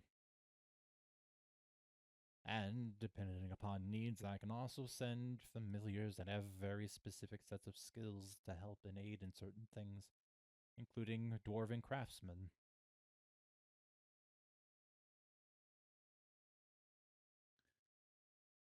Well, then that's all that really matters to me. So long as you are a creature of your word, you'll hold to our promise. I'm happy to have you on board.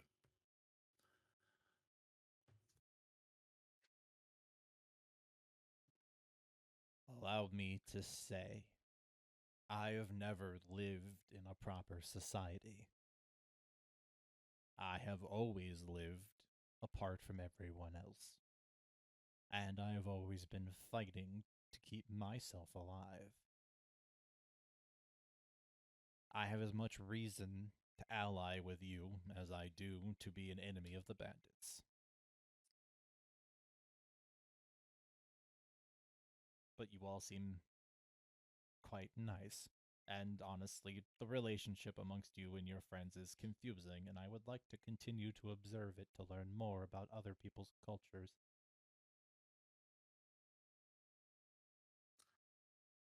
Titan kind of slowly nods. Yeah, the kids are a little out there. But like I said, I'm happy to have you along. We've been gathering misfits from all over the world. Even Greenwood itself. Not everybody came from the same walk of life.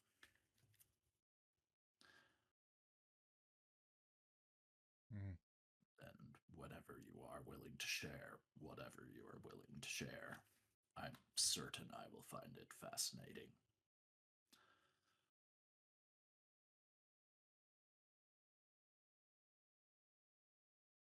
In the meantime, given my army's specific lack of needs, if you find yourself requiring things that a standard army might require, such as goods, food, water, equipment, there is much to pillage from the Badlands of Utgard. I could, in a couple of months, send much supplies and goods to the Eastern Front. Yeah, I would hugely appreciate that.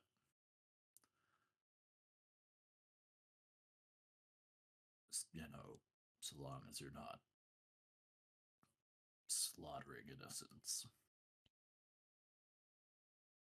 Believe me when I say the few innocents that have survived in the Badlands have either all died or fled.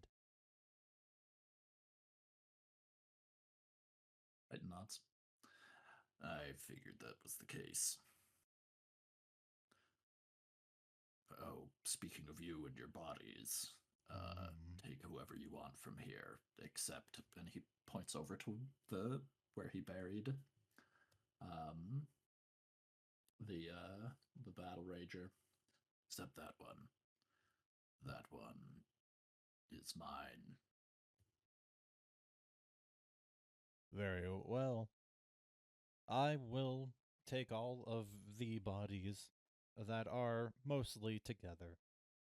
Do not be alarmed at their subsequent movement later in the evening.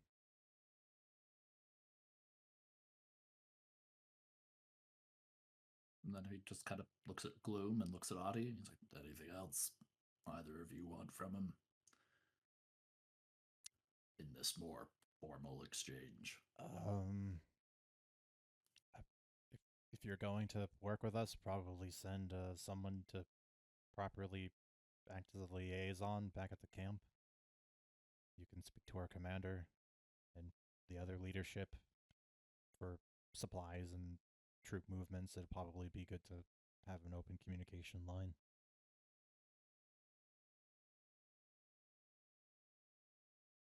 Very well. Other familiars are arriving, and I will make sure to send one specific with the purpose of communication.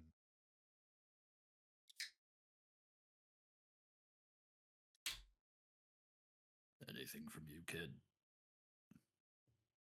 No, not off the top of my head. Just been thinking a lot about this scenario.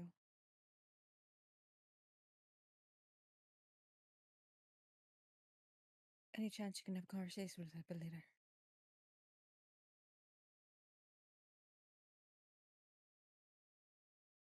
With who? With us. Will you be sticking around? Can we have a chat? That was the agreement. As long as there is one of me nearby, you can speak to me anywhere. Soon I will have resurrected the bodies of the Red Blades thrown off the cliff. There will be many mouths to speak with. Call all of them, New Moon. You are only still speaking to just me. There aren't personalities in these bodies. They are just shells, bones, meat, armor, weapons. Nothing more. Isn't a lot taken in? Yes. Audie seems kind of satisfied with this exchange and just nods and steps back. Yeah, Titan looks him over and is like, well, I mean, it is hard to tell that it's still the same you. Your voice changes in each new body. The bodies are each different. That makes perfect sense to me.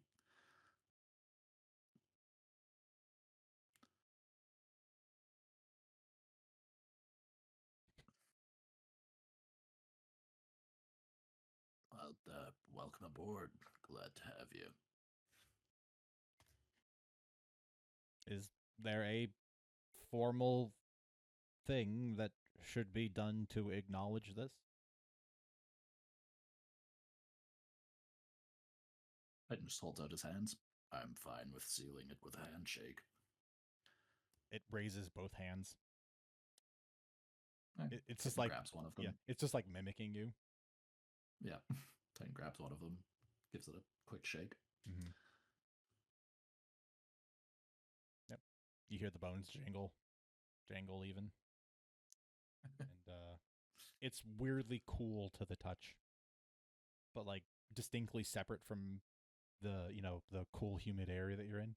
It's unusual. Yeah. It's kind of like a cold fire. Mm.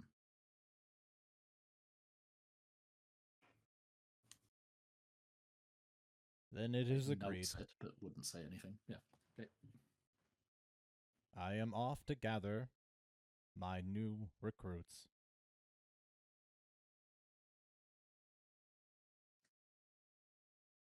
And yeah, it just sort of shambles off. The body that got here is not in the best shape. You do suspect the next time you speak to them, they will probably have put forward a new body. Multiples, even. Yeah, and it's quite funny because like you're all standing outside the tavern. You watch as he just walks past you all. It shambles by. It tumbles into the pit trap. It vanishes out of sight for a solid minute, and then eventually you see it climb out the other side, missing an arm now. And it just makes its way up, and then it tumbles down the stairs on the other side towards the vineyards, and then eventually into the pit, where it eventually begins crawling its way all the way to the northern side of the village. It's an ordeal. It's like a Three Stooges act on the move.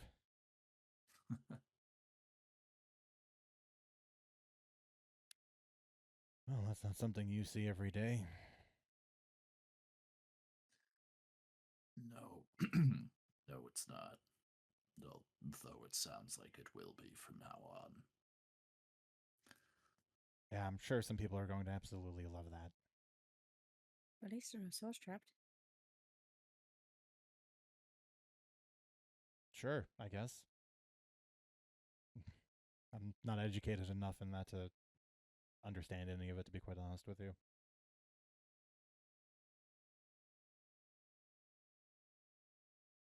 Seems just kind of like they're possessing a bunch of bodies.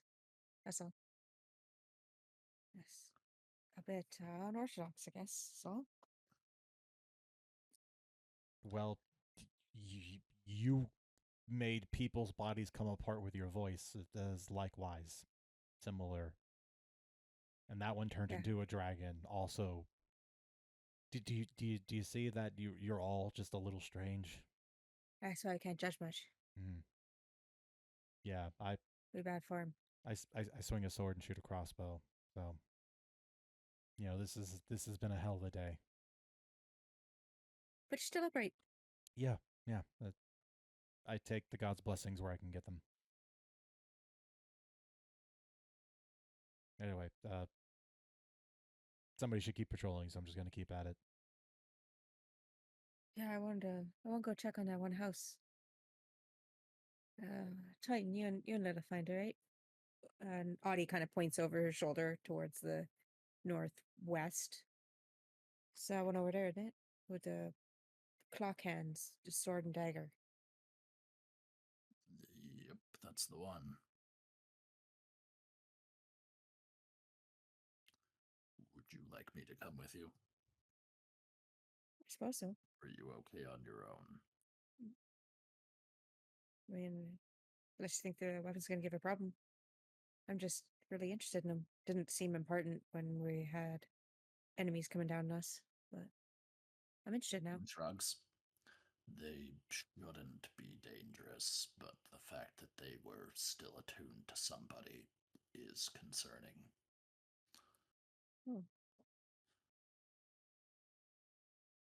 Maybe we missed some. I'll go take a look. Right. Titan will go with you. Off to the house we go. Zip.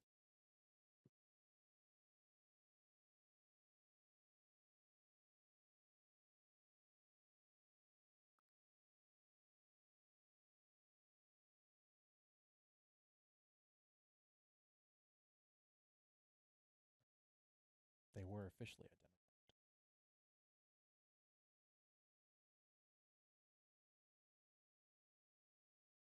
There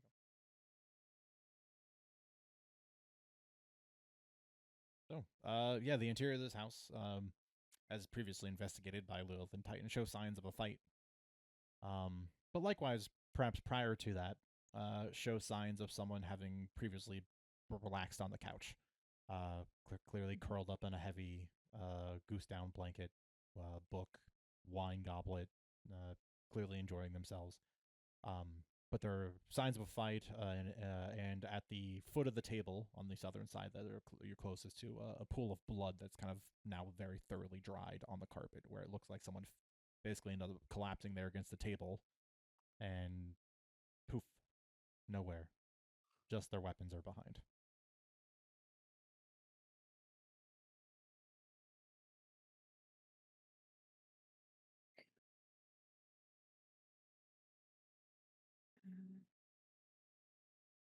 Yeah, Audie is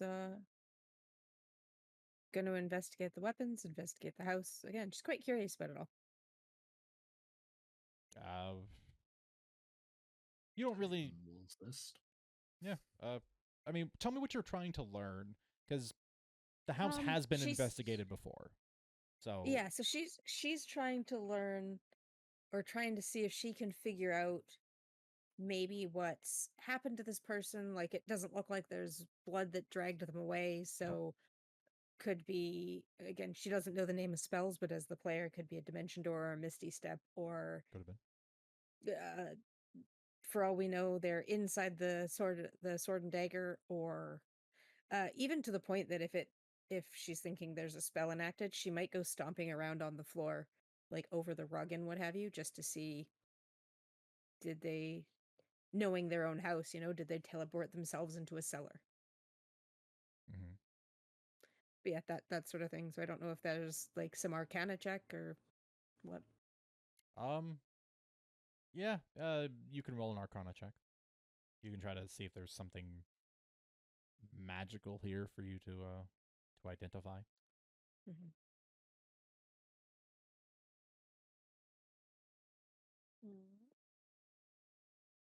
That's an 11. Can you give everything a good look around? There is nothing innately magical that you can find in the room that isn't the pair of weapons stuck to the table. Everything else appears to be mundane. You don't see things that look like a spell that was arranged cleverly, hidden amongst the furniture in the room, or anything under the carpet, or anything of that nature. Nothing like it's carved into the table, for instance. Mm-hmm. And their book was just a romance, wasn't it? It was a trashy romance novel, yes. Yeah.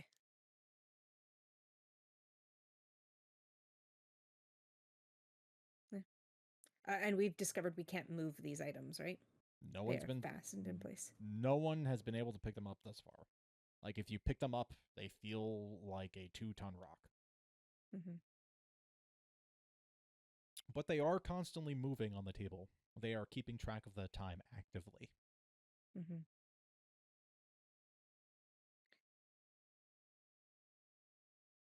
Yeah, I mean, she won't get anywhere with it, but she's just kind of, after searching the house, she'll sit down in front of them and just kind of watch them move a little. Just kind of, where'd you go? Clearly they're keeping time for you, waiting for you to come back. And she kind of gives them a bit of a nudge, but like, they're not going anywhere. She must be live. She kind of looks at Titan. Are you sure we didn't miss anyone? They're not. There wasn't new moons at her body or something like that, right? He would have said that. I'd have said something, yep. At least we know it's not attuned to any of the bandits, or any of the ones that came here.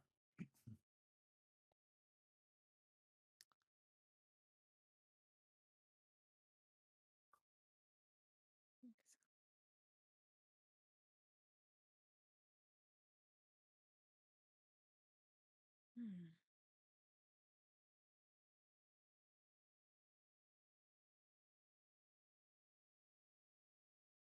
But yeah, I guess. Oh, does she even have the? It's a half hour or a full hour to try and like gain information from a magical thing? It's an hour It's short it, rest yes, to it is a short rest. Damn. attune.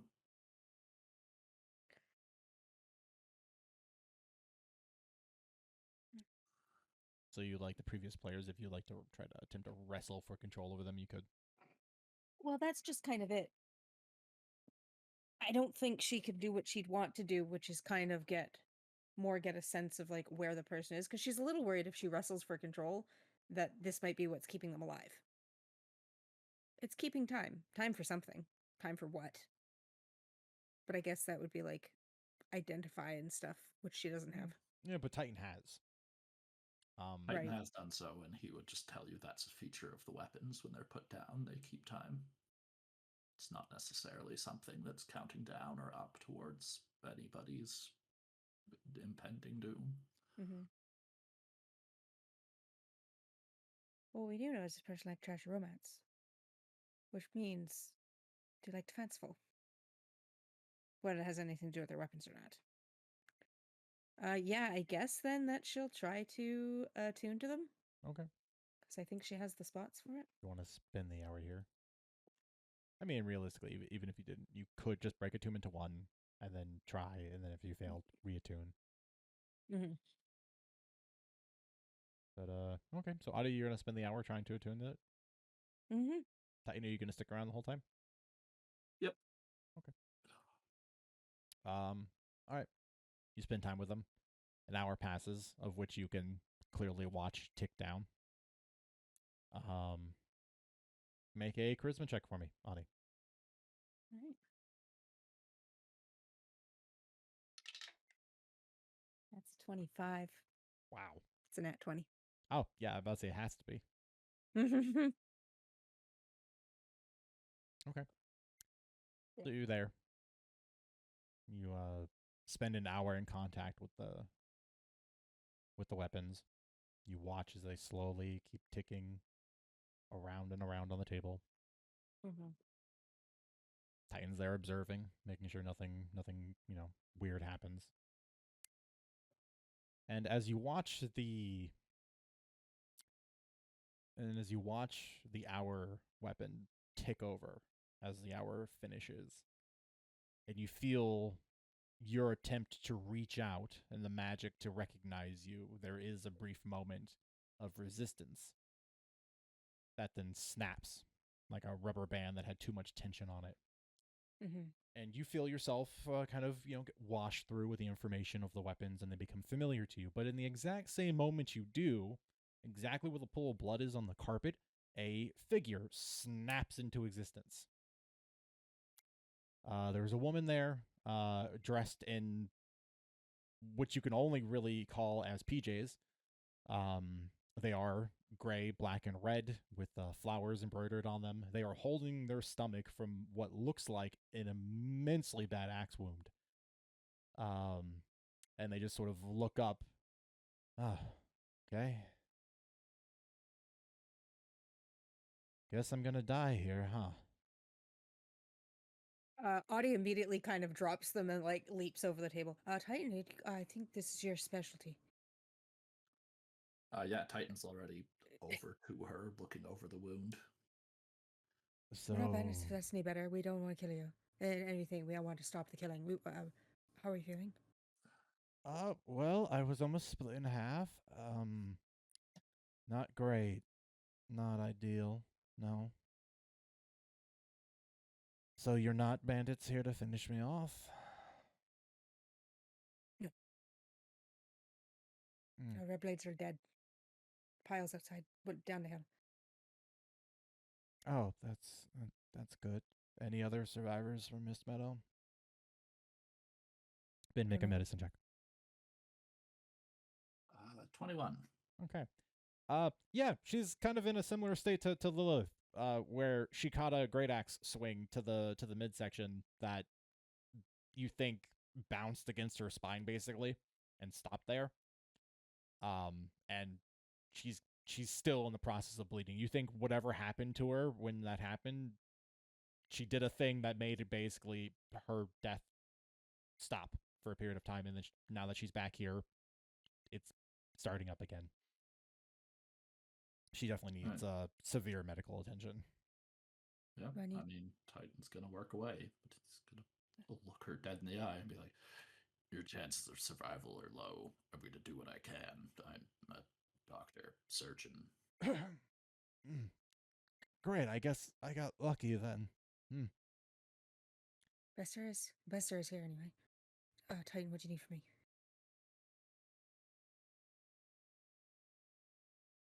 Titan just shakes his head. Nothing at the moment. Just how did you keep yourself alive? What did you do? I basically just cheated with the weapons. They have an enchantment that can slightly alter time in very tiny increments. They're probably broken now, but I essentially put myself into a stasis for a period of time. That quite literally a glimpse in time, right when I was dying, and either it was going to eventually run out of power and drop me back where I am dying now here, or someone did what I'm assuming one of you did, which was steal the attunement to it.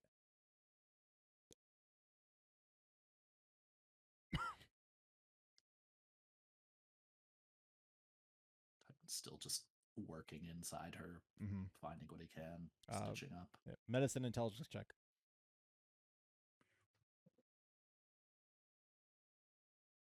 Modified 20. Okay, you're making progress. She is pretty bad off. And and you're doing the doctorly thing. You're making the working spaces is viable as reasonably possible. I'm assuming you have some of your kits and stuff on you as well. Yep, he has a medicine kit. Yeah, so you're working through it. Various other tools. As I say, if he didn't, Audie would have run back for it and been back in like 5 minutes. Yeah. Essentially, super. I was gonna say easy. Should be relatively easy for Titan though, but skill challenge. You basically need 3 successes out of 5 potential checks. Okay. So if you want to hit me with another medicine intelligence check. Really good. 25. Okay, yeah, that's great actually. You have 2 successes so far. This is an extremely bad wound. Honestly, if she would have fallen out of this time stasis that she created with anybody else here, it's extremely likely she just die. So the fact that you're here, who is a trained surgeon and field medic, or at least improving your field medicine, there's a good chance that if you keep working at the pace you're doing and catching all of the wrong things at the right times, there's a chance that you could save her life. Make another check.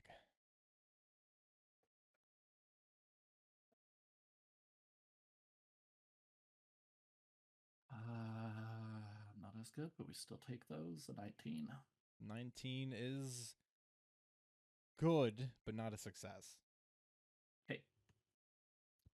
That's good to know. Thanks. You're working. You're doing what you can. You understand how dire the situation is for this. Yep. It is not easy. You know it's going to be a fight through and through. So make another check.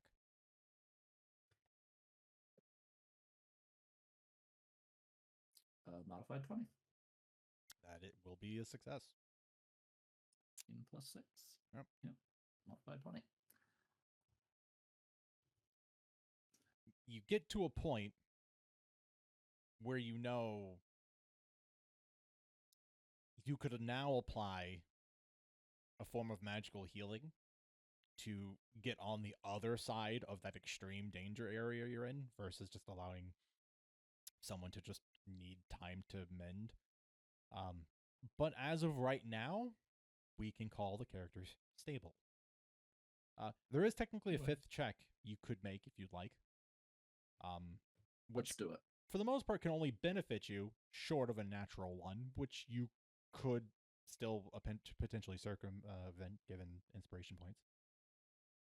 Yep. Let's do it. What about that? Shoot. Yeah, pretty good. To 20, 22, 16 plus 6. Okay. 22. Yep.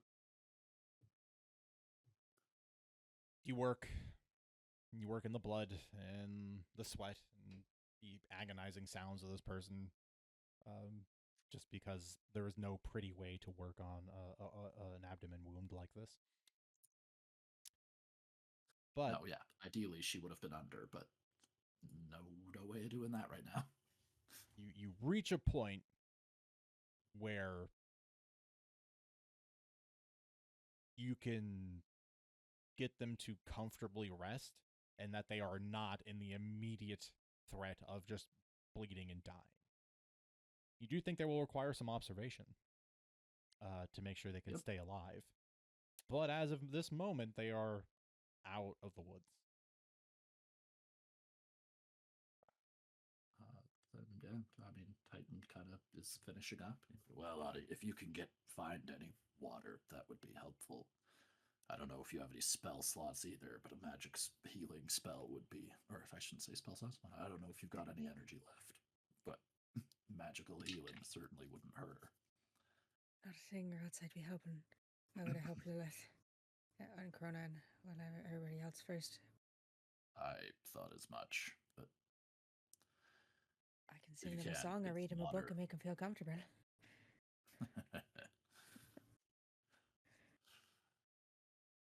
Like I said, just some water and maybe let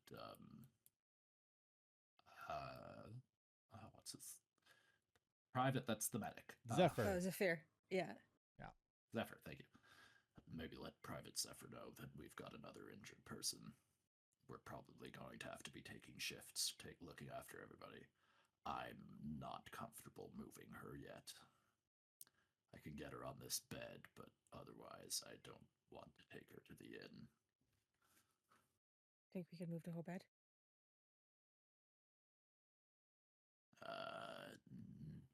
Not without some significant effort, and getting it through the door would be difficult as well.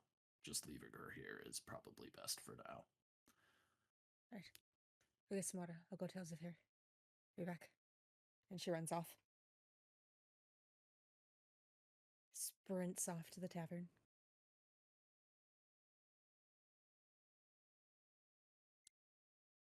As you run off, Melody, you catch the tail end of this woman who's just there, breathing, heavily, barely conscious. Just kind of, she'll glimpse up at you, Titan. So, is it often you rearrange the guts of the people you meet on the first time? I think that was a sentence. Well, in all honesty, it seems to be an increasingly common occurrence. Mm. In fact, one of the people here with me, I met her because I was rooting around rearranging her guts. Well, look at you getting around. You must be popular.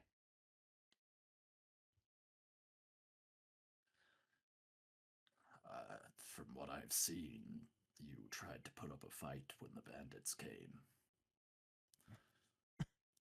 Yeah. Yeah, that was the plan. They caught me off guard. I was asleep when they attacked the village. Otherwise, I might have been able to do something more.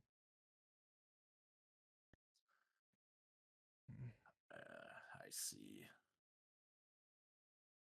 They are scum like that. Animals, to say the least. Well, the good news is we're through the scariest of it for you. This wound is bad. But if you can keep me alive through the night, I'll be fine. Titan kind of narrows his eyes. Oh, do you heal quickly through the night? Is that going to be a problem, Doctor? On the contrary, I think you're in good company. Hmm. I might be able to keep you alive through the night. Again, I don't like to give false hope, but you're stable for now. And we have another medic between the two of us. I do like your chances. Of course, with your own healing abilities. Well, I'm sure I'll be fine as long as I'm in the care of your big, strong hands.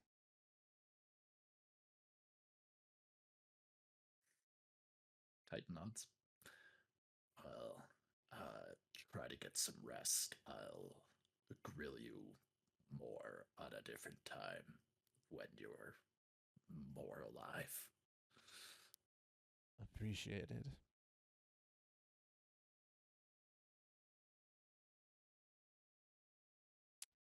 Okay. Yeah, Audie, you run off. You burst into the tavern. Well, yeah. What are your dramatics like when you get on the other side? She kind of just goes running in, and she's grinning, which seems really weird considering she still probably has flecks of blood in her hair because they haven't really had a chance to have a bath. Nope. And she kind of comes running in, probably louder than she needs to be, but knowing that she doesn't speak especially loud, she's not screaming. But it's just Zephyr, we found another one. Uh, Found another one. They're alive. They were the weapons. Okay, This way. calm down. Just yeah. Okay, lead the way. Zephyr just grabs their bag. I said something about water. We should get water too. Yeah. Or sure. Yeah, so Audie will grab a pail or a bowl of soup, like just the broth, not the thick stew, whatever we would have given to like Lilith. And gets a handful and goes back to the house with them. And just there's a sword and a dagger, and it looked like a clock, and they popped out of them. You'll see when we get there. They were almost going to die. Kept them alive. Oh, that's good. I'm glad that they're alive. And yeah, so all of you in the tavern that are awake, you hear that brief commotion, and it comes and goes as quickly. Ada, you get Zephyr back. Zephyr walks in, their med kit slung over their shoulder. Oh my, that looked like it was awful. How are they, Doctor? Stable for now. We need to keep monitoring her, though.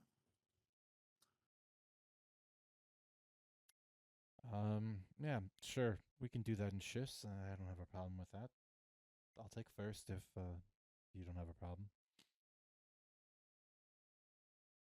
Not. All right, thanks. Hmm? I believe what she said. She's also awakened, so if we can keep her alive through the night, she's got good odds of getting back on her feet. Lots of you going around. Fortuitous. Titan just nods. From what I've been reading, wars and times of great stress and difficulty tend to awaken more people.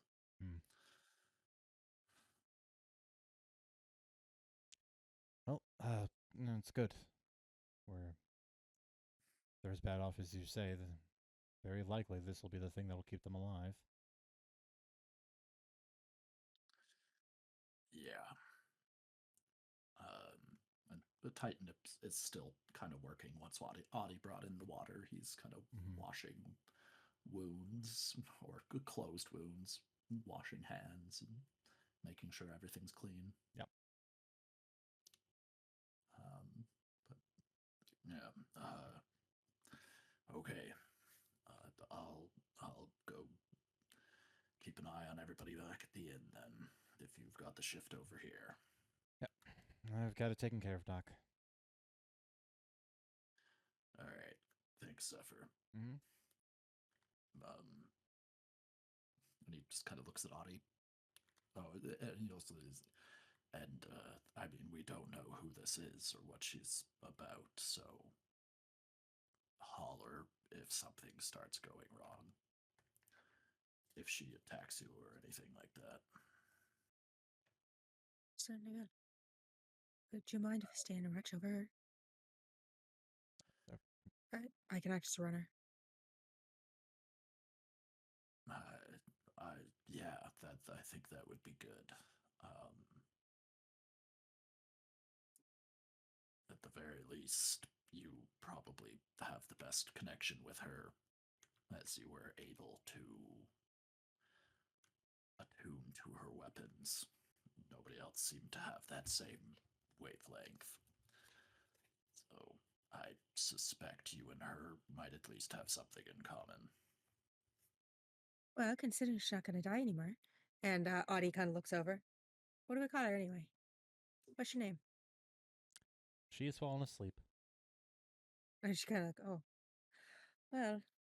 And Audie's going to pick up her book and kind of turn to the front page because if it was Audie's book, she would have her name in it. So she's kind of rummaging around now, being a little nosy. Be like, Yeah, I mean, you could spend a little time. Her name isn't in any of the books, okay. but because Titan has investigated before, Titan could lead you in the right direction. There is a small journal that is kept underneath the pillow in the bed. Mm. Do you read the journal? Again, I think she might check the front of the book or like just inside to see if it's like this journal is property of so and so, but she's not gonna like read the journal. Okay. Because she has her own journal and she's like, no, this is these are very sacred. Mm-hmm. Okay. In which case, yes, if you just peek inside the journal, it is written on the front page, but it looks like it was printed specifically to say this is the owner of this journal is. In Mhm. the it is Sanmi Zamani. It is in the Foundry chat.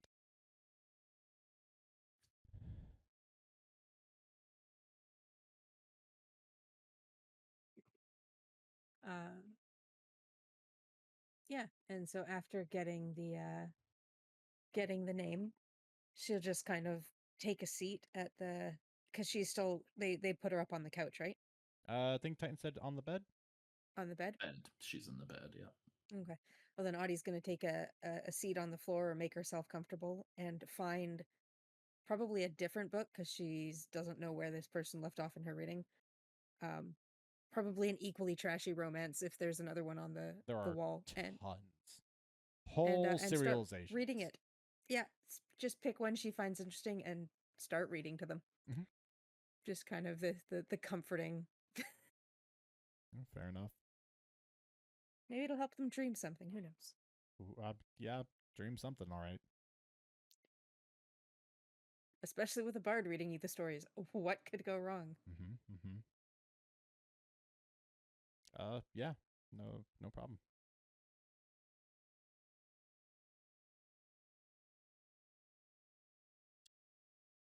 So, Audie, you're going to stay with Zephyr, and you're going to keep an eye over Sanmi. Titan, you're going to go back to the tavern. Yep. But I'm happy to let other people do their role plays and whatever, because Titan I mean, it probably took an hour or more at least to fix them, plus Audie's attunement. Other people can be doing stuff. Good point. Other people. Well, with Titan and Zephyr kind of tending to everyone, Roz will feel comfortable enough to leave Lilith alone. She's just gonna get out and do a little work. We've heard that these fruits have some healing properties Mm-hmm. once they get broken down into their wine, so Roz is gonna pick some to take back with us. Okay. It's also worth mentioning. Prior to your initial raid of the village, we got dispatched the Blood Witch initially. It looked like the Red Blades and the other bandit minor clan that was here did some work on that front already, and they managed to acquire quite a few crates already of gathered stuff. Ooh. In that case, she might look into getting the cart back into shape to be moved so she can load it up. Mm-hmm. Would not be a bad idea. I think that's what she'll do. Try to get that cart back in working order, from barricade to working vehicle again, and load it up with fruit to take home. Sounds good. Um, yeah, I mean, you've got proficiency in carpenter's tools. Sure do. You can spend some time fixing up that wagon. And given that you have time, I'm not even going to ask for a roll. Like, you just have time. You will get it done. Cool. So as long as you dedicate time to do it, it will come out easy peasy. Will do. Time dedicated. Mm-hmm.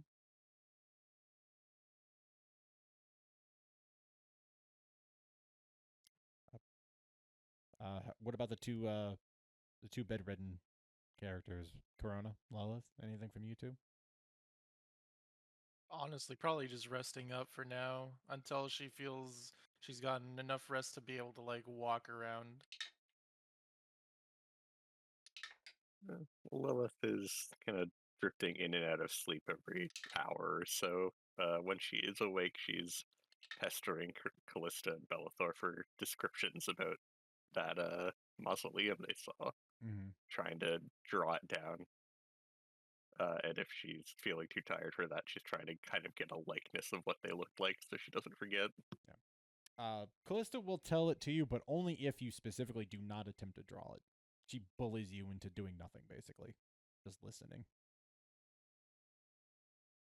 She will reluctantly do so, though. She'll clarify: Are you worried that I won't get enough rest, or are you worried that drawing it will draw attention to people?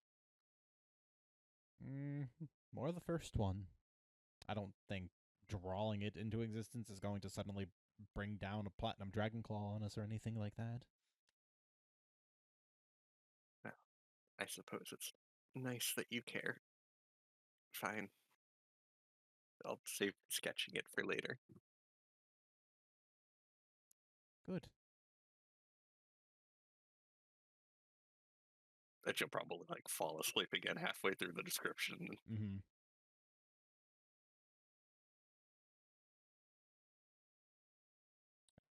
Corona? She's mostly just resting.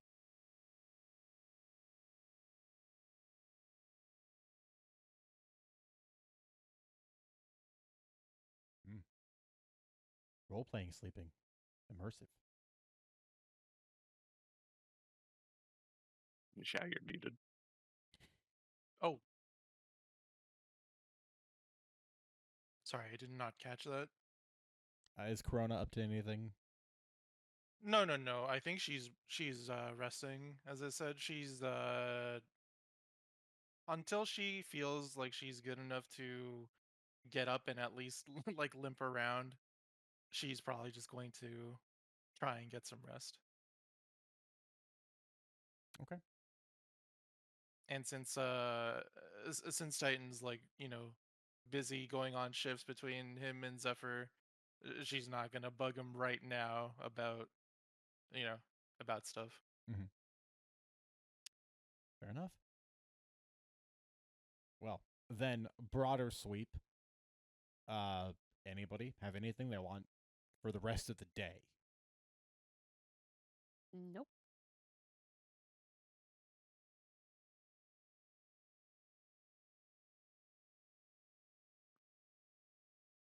Oh. No, I think with the amount of people healing,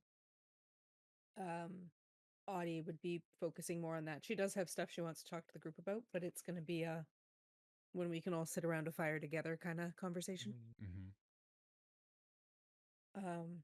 I am probably going to bother you after game though for a description of Zanmi. Yes. I was gonna get around to it, but true, we're at the end of the session basically, so I guess I won't. I mean, or you can do it now.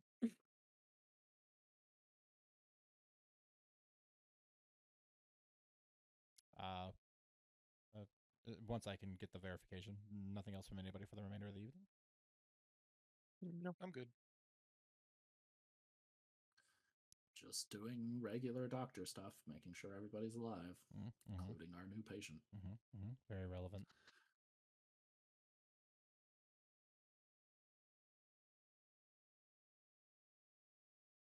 Okay. Well, if that is the case, between White Cross and others, and inevitably a small army of risen corpses of New Moon, the village is protected, tidied up a bit, watched over, allowing all of those battle-wearied soldiers and heroes to acquire much-needed rest. So for those of you interested in taking a long rest, now is the time. Yes, please. I am very interested. Because Titan has a new thing to put in his body.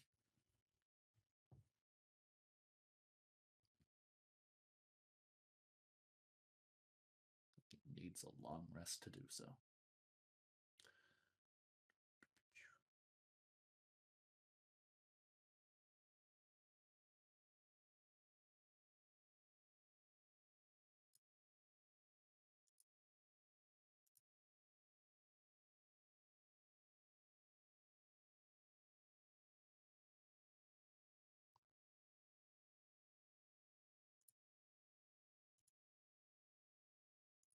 And seeing all the long rest updates go through the Foundry chat, seeing just how bad off some of us were. Oh, yeah.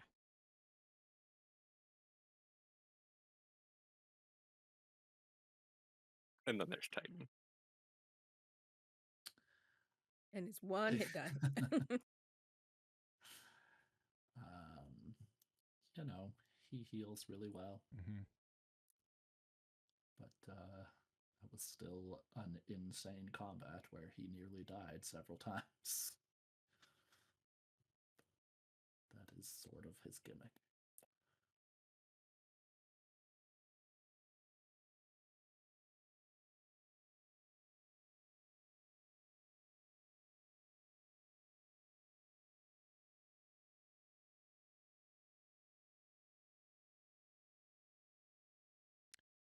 Okay. The new day will arrive. Much of Mist Meadow has returned to normal. There was a gentle rain that passed through overnight, washing away much of the blood that drenched the scenery. Many of the New Moon recently arisen forces have done well to tidy up around the village, and have likewise scoured about, gathering food and supplies in case you were interested in partaking of fresh game. They likewise spent time overnight harvesting many of the remaining berries from the bushes, but leaving the bushes intact.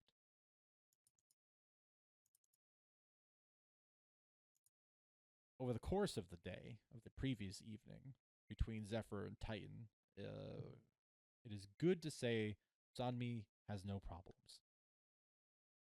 She sleeps and she rests, and Audie reads to her extremely cringeworthy romance books.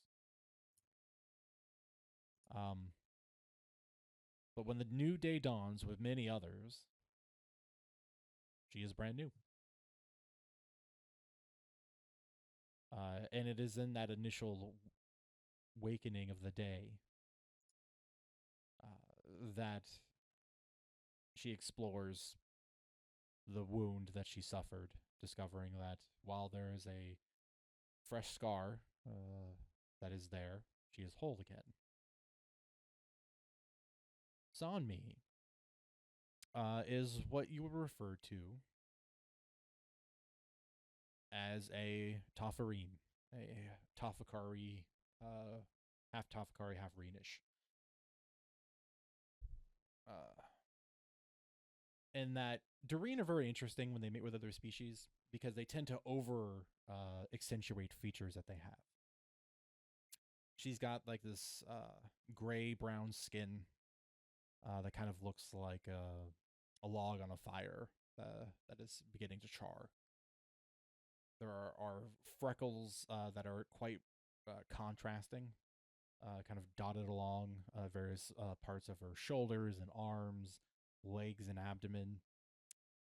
Likewise, there are sections around her elbows, ears, and on the parts around her ankles where there are segments that are very classic uh, growths that Doreen often have, which share similar colors that are kind of red, orange, yellow, kind of like edges of what you'd expect to see like on a flower. And all of this, a very clear set color palette between like the ashen brown and the edges of red and orange, in quite a high contrast, are her ocean blue eyes. She is tall and slender and fits well with all of the clothing that was discovered previously in her abode. She has a love and aesthetic for blacks and grays and reds and various flower adornments. The time that you get to spend with her Audi is one where you realize, by nature, it seems as if she's quite a lazy person. If there is a way to do less effort in something, she will opt to do it. And because the session is over, I am just curious. Those of you proficient in history, just roll me a history check. Boy, oh boy, oh boy.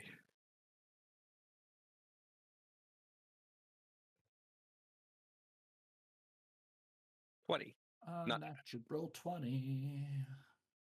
Dirty 20 for For a me, total, I should say. Total of, where are you? History. 26. Oh. Any other history buffs? I think it's just those two. No. The nerds. I do not. Just a jack of Yeah, all that trades. tracks. Okay, you nerds. Both of you rolled sufficiently high. Through sources of your own, you can decide which those are, given that you are well read, some of you well traveled and well lived.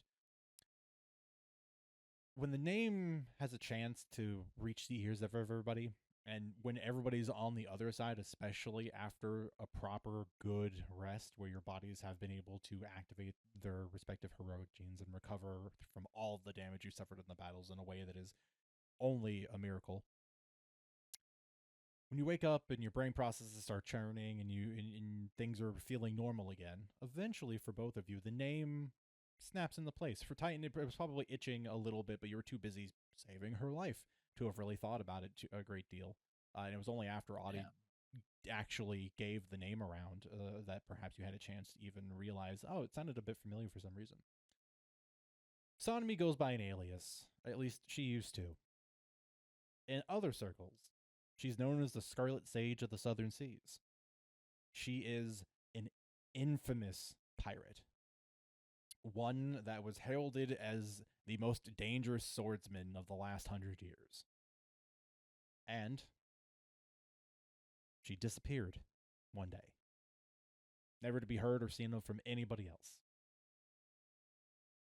There are books and stories written about her, and a comic book series that exists. That was going to be my question. That is, it seems like something somebody would make a comic that is titled after her moniker, the Scarlet Sage of the Southern Seas. Yeah, that's where Little Nose are from. Yeah, she is as I said, infamous and deadly, but retired. But since that has been given, and as nod, hint that Kay gave me earlier, it is the end of the session. And it was as wisely pointed out during the break. Wow, time goes by quickly when we're just kind of doing a role play thing sometimes. Yeah. And it's so much fun. Yeah, in contrast to just heart gripping. Are we gonna live? Am I gonna kill somebody? I don't know. But yeah. So there we are. Kind of good to actually take a breather from all the fighting. We're gonna get you guys moving again into a direction somewhere.